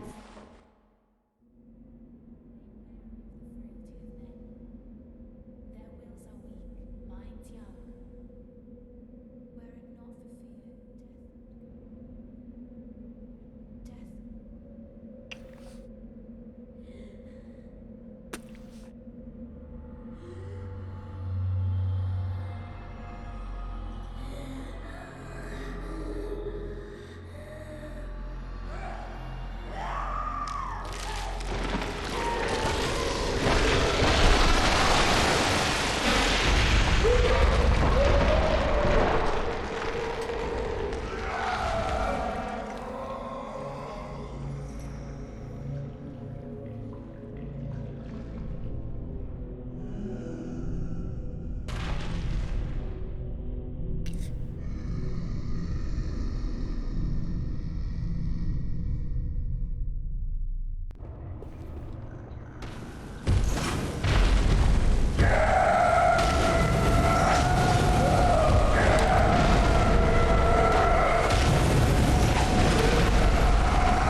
Missed.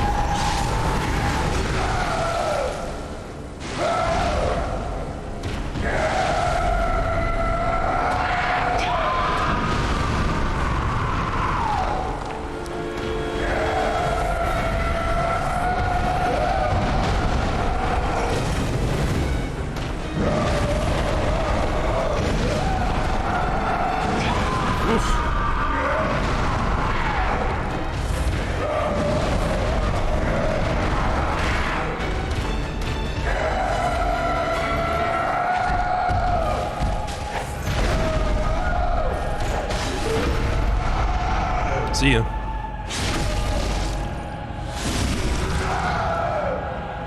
Oh, that didn't. Oh, okay, it did.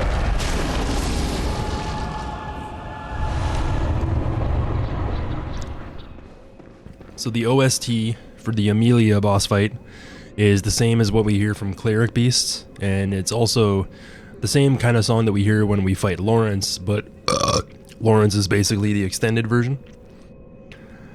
I had the HUD not showing for the boss fight, but the HUD says that Amelia's title is Vicar Amelia, and a vicar is somebody who is in charge of a church or a cathedral.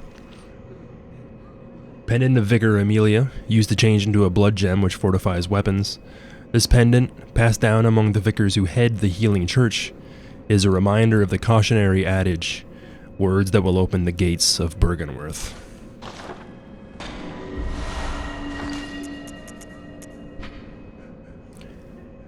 Most radial blood gems have effects that bear upon physical attacks, and this golden radial blood gem, kept for generations within the church, strengthens attacks against those afflicted intensely by beasthood.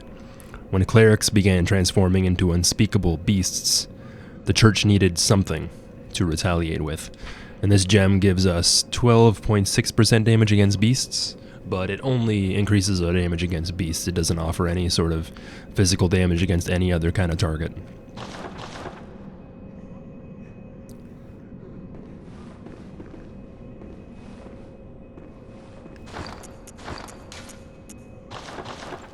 So here we have the altar of the Grand Cathedral. We can see the same kind of statue that I pointed out earlier in Hemwick Charnel Lane. The headless angel wing statue pouring water and or blood down below. The source of divinity, in the same way that the healing church in the Grand Cathedral is considered the fountainhead of blood healing. Blood is the source of divinity as far as they're concerned. And the altar of the Grand Cathedral actually has some really interesting details. We've got a giant throne on top of the altar. Throughout the ages, when a king would sit in his throne, it was considered that as long as he was sitting in his throne, he could commune directly with God. So kings were often considered infallible. Whatever the king said, God was saying through them. So you could not argue against the words of the king. We can also see some cherubs or some baby angels that are covered in blood on the sides up there. Down below the throne, we have an ark, which is being sealed shut by messengers and is being held shut. There's a couple different ways we can interpret this. One is the Ark of the Covenant, which was a religious artifact which was filled with other religious artifacts. And the Ark of the Covenant makes pilgrimages between different holy lands, and whoever touches the Ark is said to be able to commune with God directly. We could also say that this might be Pandora's box. The Greek story of Pandorus is about a woman who sealed all the evils of men within a box, but once Pandora's box was opened again, it could not be shut. So in the same kind of light, the healing church opened the Pandora's box by uprooting the blood and these artifacts from the tombs, and then administering it to their people and experimenting them en masse. We also have two different themes of communion here, where both of these artifacts in our own religious history would have helped humans talk to the divine. As well, when we were exploring the Chalice dungeons earlier, we found a few different skulls upon altars, and if we take a look at this one, we can see that they're clearly turned into a beast of some sort, and we can also see the similarities here between this skull and the madman's knowledge. which has the same sort of split down the middle, as well as the kind of cosmic knowledge pouring out of it. Now, when we use a madman's knowledge, we gain the memories of the madman that it belonged to. So when we touch this skull, we are privy to a memory of Lawrence, the first vicar of the Healing Church.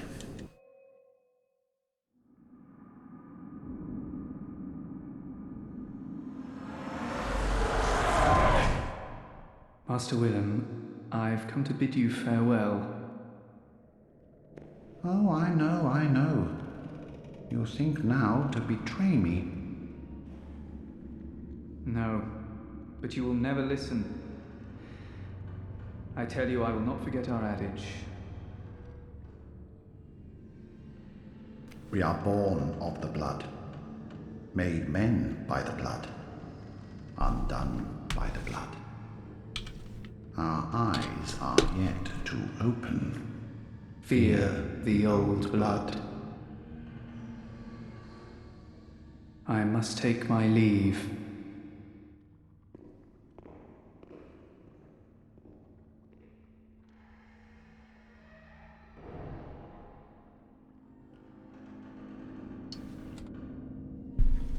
By the gods, fear it, Lawrence.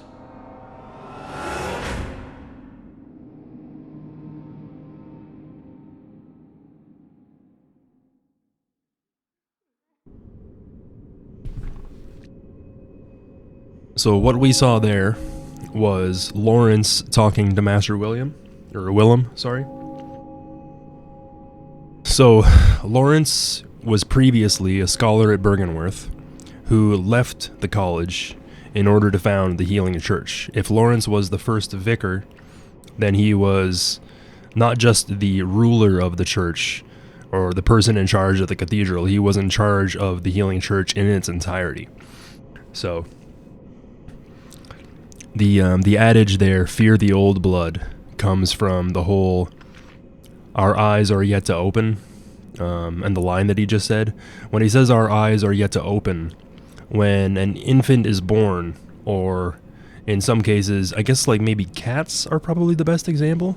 There's a few different animals where when they're born, their eyes don't open until they're a few days or a few weeks old in some cases. So in this case, it means that humanity is so young, humanity is in its infancy. So we're messing with these powers beyond our comprehension. We don't know the effect that the old blood is going to have, but we know even at that point, before the Healing Church was founded, that they were supposed to fear the old blood. They knew it was powerful, but Willem was the only person who understood that it was not to be trifled with, because our eyes are yet to open. We're too young in our stage of evolution to understand this power that we're now dealing with. Now, what's interesting about the we are made men by the blood, undone by the blood, fear the old blood, is that when we watch the launch trailer for Bloodborne, there's actually a little bit of a different take on it, where Willem says, the blood makes us human, makes us more than human, makes us human no more. And I'm not really sure which one I like more. I think they're both kind of poignant in that regard, I guess. But I think the mainstay here is that they knew long before the Healing Church was founded to fear the old blood. Yeah, and even though Lawrence agreed with what Willem was saying, he decided to go as far as not to just refine this medium that they found deep within the Tomb of the Gods, the Chalice dungeons, but as going as far as to imbibe it themselves and transfuse their own blood with it just to see what would happen. Now that we have engaged with the skull, night has fallen on Yharnam, and we're into the next sequence of our Night of the Hunt.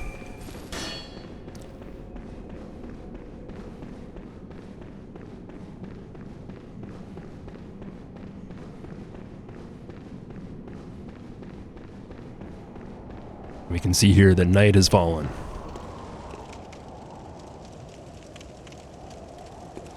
Now, because night has fallen, as the night progresses, the people that are locked indoors, as well as the NPCs, get different dialogue. So I'm just going to run around and talk to everybody now.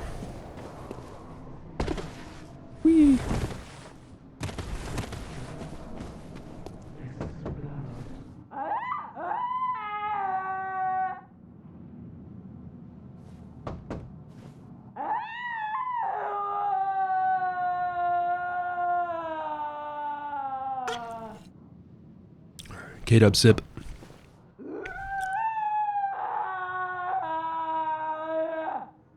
So, honey, how was your day of work at voice acting? I don't want to talk about it.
I'm not sure if that's enough insight to see the amygdalas and stuff, but I might as well use it all up anyway.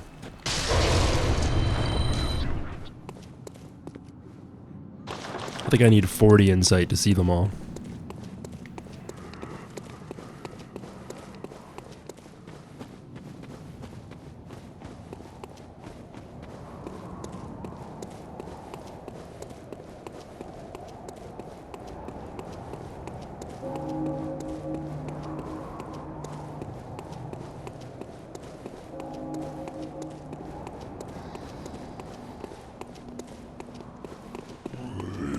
Pardon me, gentlemen. Coming through.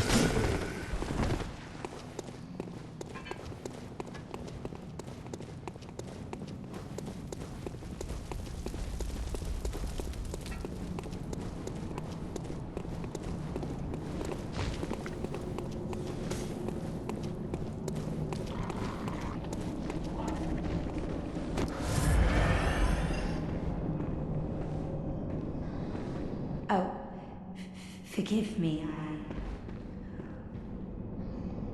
You. I know.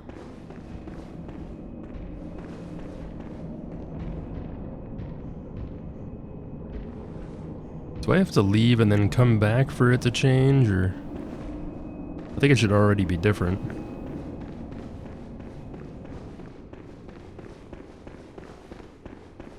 Okay, I'm just gonna teleport. I wish I didn't get grabbed by those brain suckers. I'd have enough insight to see them now. Lousy brain suckers. Why did my monitor die? Thank you.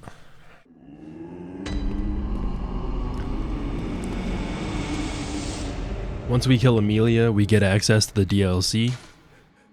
The Eye of a Blood-Drunk Hunter beckons hunters to the hunter's nightmare. A deformed creature will whisk you away outside Odin Chapel.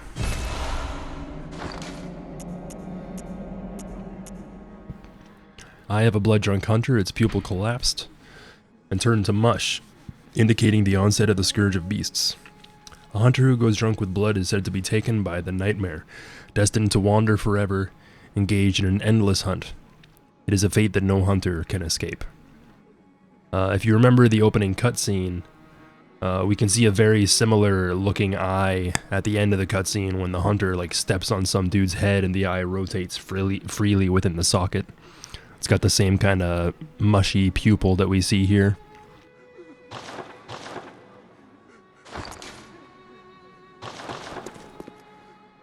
Welcome home, good hunter. What is it you desire?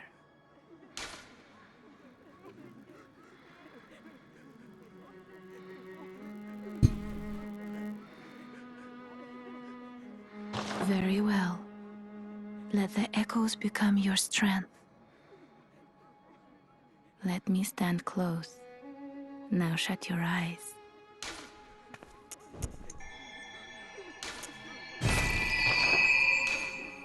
Farewell, good hunter. May you find your worth in the waking world.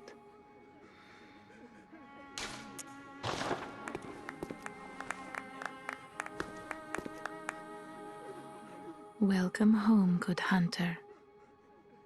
What is it you desire?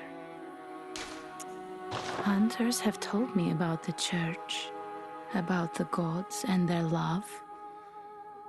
But do the gods love their creations? I am a doll created by you humans. Would you ever think to love me? Of course. I do love you. Isn't that how you've made me? So the doll gets super existential on us there and says that the gods created humans, but do the gods love their creations? If dolls are created by humans, could a human ever possibly love a doll? Even though the reason why we create dolls is not necessarily for them to love us, but so we can have a toy to play with, or maybe perhaps a companion that we wished for, albeit in vain. So there's obviously a pretty big parallel here between, even though we create something, do we have the capacity to love it in some sort of way, depending on what the context is? And it also calls into question the nature of, is the opposite of God a human? Because we consider ourselves to be lower than gods, and they created us? Or is the opposite of God a doll? Because humans create dolls in their own image, even though they're things that aren't typically imbued with life or feeling or emotions. Hunters have told me about the church, about the gods and their love. But do the gods love their creations? I am a doll created by you humans. Would you ever think to love me? Of course. I do love you. Isn't that how you've made me? Farewell, good hunter. May you find your worth in the waking world.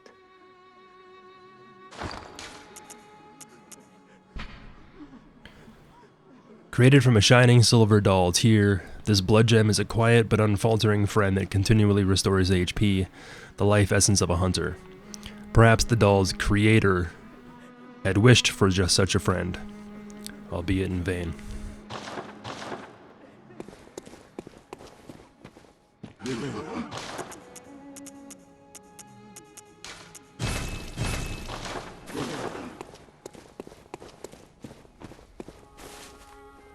Alright, so now that we have the adage of the Grand Cathedral, we can proceed to the Forbidden Woods.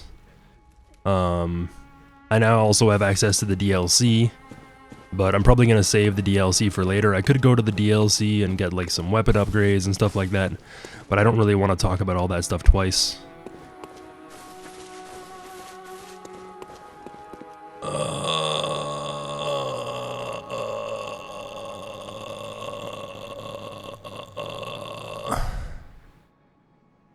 So what do I want to do? Do I want to continue on through the Chalices, or did I even make a Central Tumeru? Or a Lower Tumeru? Oh, there's Lower Tumeru. I could do that. I don't really want to go into the Chalices again yet.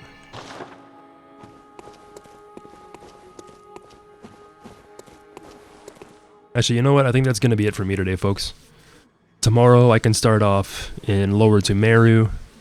We can make our way down to the woods and fight the Shadows of Yharnam and do all that good stuff. And yeah, I already talked about a lot of stuff today and my voice is kind of hurting, so I am going to call it there. Thank you all for hanging out. I appreciate every single fucking one of you. And I'll be back tomorrow at 2 p.m. Eastern for more Bloodborne lore. Who am I sending y'all off to? Whomst. Whomsty, whomsty, whomst.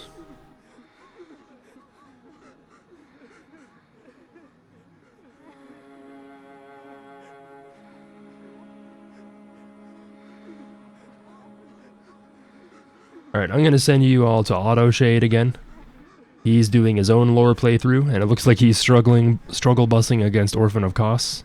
So make sure to drop him a follow, and I will see you all next time. Take it easy. Thanks, Sagittarius, Breakfast Pills, Fausty, making the trunk.